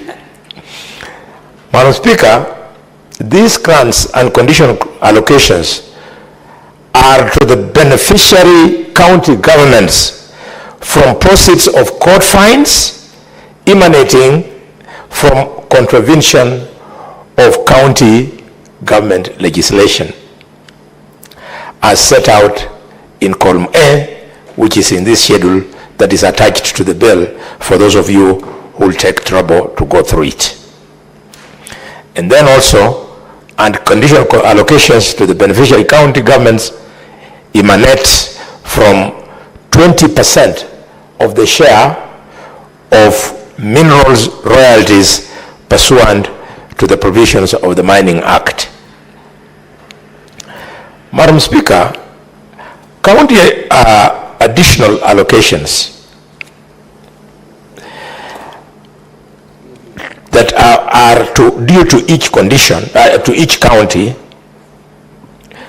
they come from the national government's share of revenue And this share of revenue in this particular bill is specifically for the year 2025-2026 and shall be set out in the schedule which is attached. I will not go dissecting the details of the second schedules because it just speaks to the institutions that are advancing that money in the form of the actual names of the development partners. There are quite many. So when you scan the schedule, you will by yourself see it. Madam Speaker, there is an aspect to these allocations which is deliberately put to incentivize governors, to incentivize county governments and the county assemblies so that they can be rewarded for prudent management of resources. Allow me to specify this very important issue, and governors and MCS listening into this debate. Senator Nyamu, can you walk out and speak from out? You cannot speak on phone loudly while the session is going on. Thank you. Madam Speaker, I need that I be very clear on this one, on incentivization. The governors who steal funds, who do not manage the funds well, they will lose out on the following monies, because this law rewards good manners, rewards performance, and it says to those who will not fall short of the glory. 1, Kenya shillings 75 million will be due for each county. Senator Cherarki, what is your point of order? Madam Speaker, Standing Order 105 and 101, Madam Speaker, I have had the benefit of reading this bill. There is nowhere that says you are being rewarded for having good manners. So is it in order for the great senator who says public are watching to mislead the public that we are being rewarded for giving good manners, Madam Speaker? Senator Cherarki, I don't think that Senator said the Act says it is rewarding for good manners. I don't recall that. Proceed, Senator. Thank you, Madam Speaker. I want to urge Senator Sergei, the medium of communication in this House is either Swahili or English. It is never Kiluya or Kalenjin. So when we choose to speak in English, Madam Speaker, he should make an effort and understand the specific words used. The word I used, Madam Speaker, for clarity is incentivize. I never talked about rewarding. Now, as an old boy of Kapsabet High School, your teacher who taught you English must be wondering what became of my student.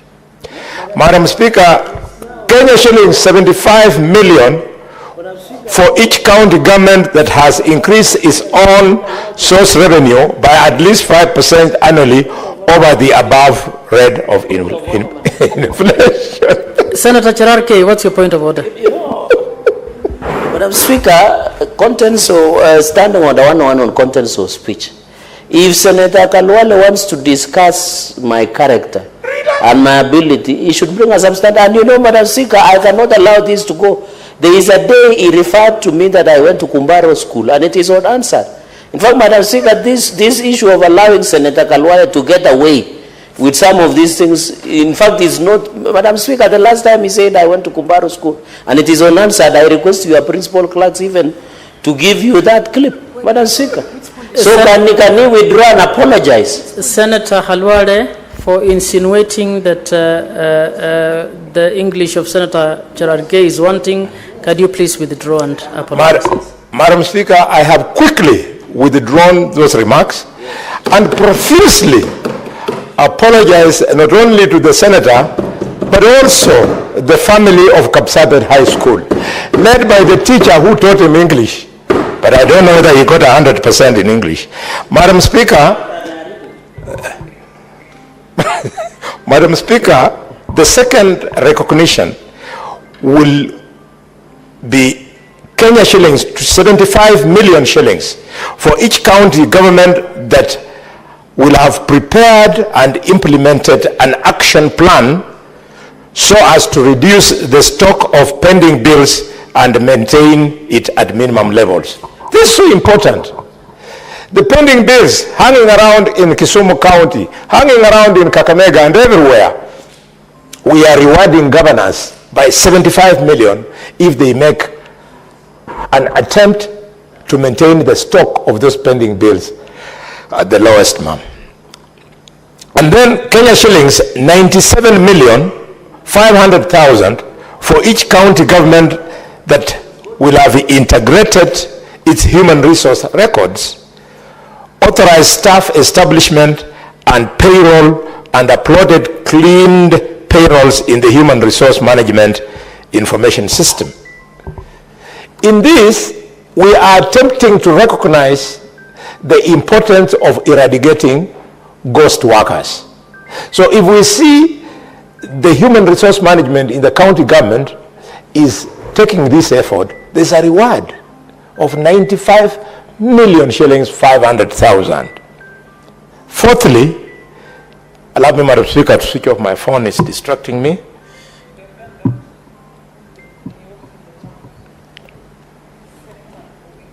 Sorry, Madam Speaker. These things, I got them in Nairobi, they are not in Kakamega, so I don't know how to manage them very quickly. Thank you, Madam Speaker. I've now complied. Then there is Kenya shillings 45 million for each county government that is enhancing accountability for the results through an integrated performance management framework. And finally, Kenya shillings 60 million for each county government which has a PIM or dashboard with citizen feedback mechanisms. Very quickly, Madam Speaker, as I conclude the moving of this very important bill, I want to speak to two last points. The first one is books of accounts to reflect national government transfers. We would like governors to know that each county treasury is obligated, shall reflect all the transfers of conditional allocations that will be made by the national government to the respective county government in its books of accounts. There is a risk that this money, once it hits the county revenue account, a clever, shall I call him clever by half, governor and his team can choose not to reflect.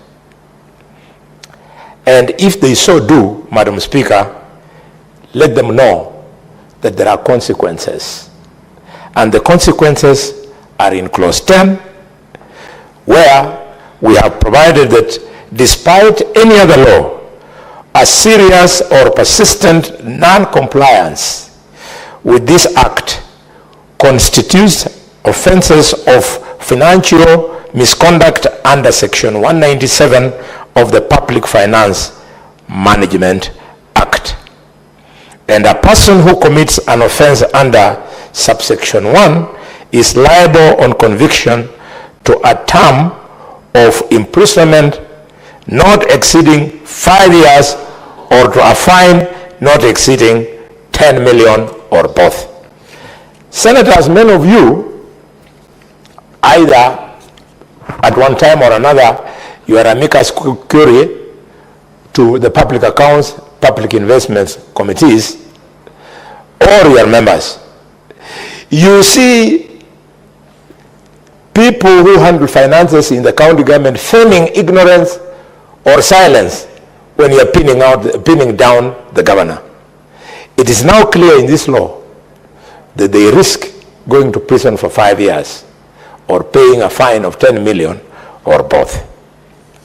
Finally, Mr. Speaker, given that all politics is local, allow me to make one local statement. Namely, if you go to the first schedule, it has shown the returns on court fines and the share of the 20% royalties on behalf of the people of Kakamega County. I want to tell some people in the National Treasury, please don't take the entire populace of Kakamega for fools. Madam Speaker, why do I say this? They say the only money we collected through court fines in Kakamega, and you have practiced law there, is only 16,555 shillings. 16,000 in Kakamega. Then, Madam Speaker, sorry, I got it wrong, that in Kakamega, you collect 0 from court fines. But the most ridiculous is that from mineral royalties, our 20%, the people of Kakamega, the county of gold mining, our 20% is 16,555 shillings. If I go to Malinya, which is the gold mining market, and I go Haega, gold mining market, I go to Kakamega town, the gold mining headquarters, the people who weigh the gold, sometimes in the evening, a mama who was just cleaning the soil, not doing mining, walks away with 20,000, meaning the investor has gone away with a fortune. Madam Speaker, this deliberate shortchanging of gold mining centers. We have gold in Restman. We have gold, Madam Speaker, in Shikalagala. We have gold in Majiris. We have gold in Mwiritza, in Shinyalu. We have gold in Masienze. We have gold in Museno. We have gold in Lirembe, in Shitoli, in Malinya, in Shikoe, in Isulu, in Bushiangala, in Shahalia. Please, this joke must stop. This is robbery of the people of Kakamega. I'll go with this bill, Madam Speaker, to the Minister for Minerals, my own brother, His Excellency, Governor Emeritus Hassan Joho. I tell him this has to stop. With those many remarks, Madam Speaker, I invite the Mamba Eater, the distinguished senator from Tana River, Senator Danson Mungatana, my very good old friend, to second me. Senator Mungatana.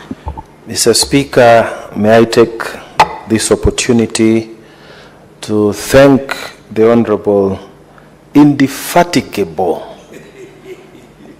legend, Senator from the great county of Kakamega, for ably moving this bill before this House. Madam Speaker, this bill has only 8, in fact 10 clauses. But Madam Speaker, it's one of the most important bills that defines the duties of this Senate of the Republic of Kenya. And Madam Speaker, some of the clauses are extremely important, and we need to let the people know what these clauses stand for. I will not repeat, Madam Speaker, that there are conditional and unconditional grants. Maybe I'll come back to it, but I wanted to emphasize on Clause 7.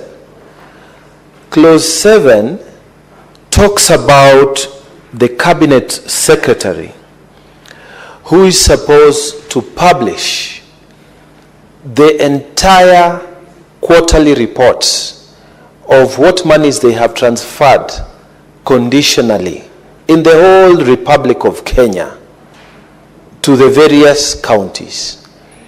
And Madam Speaker, it is not a secret anymore.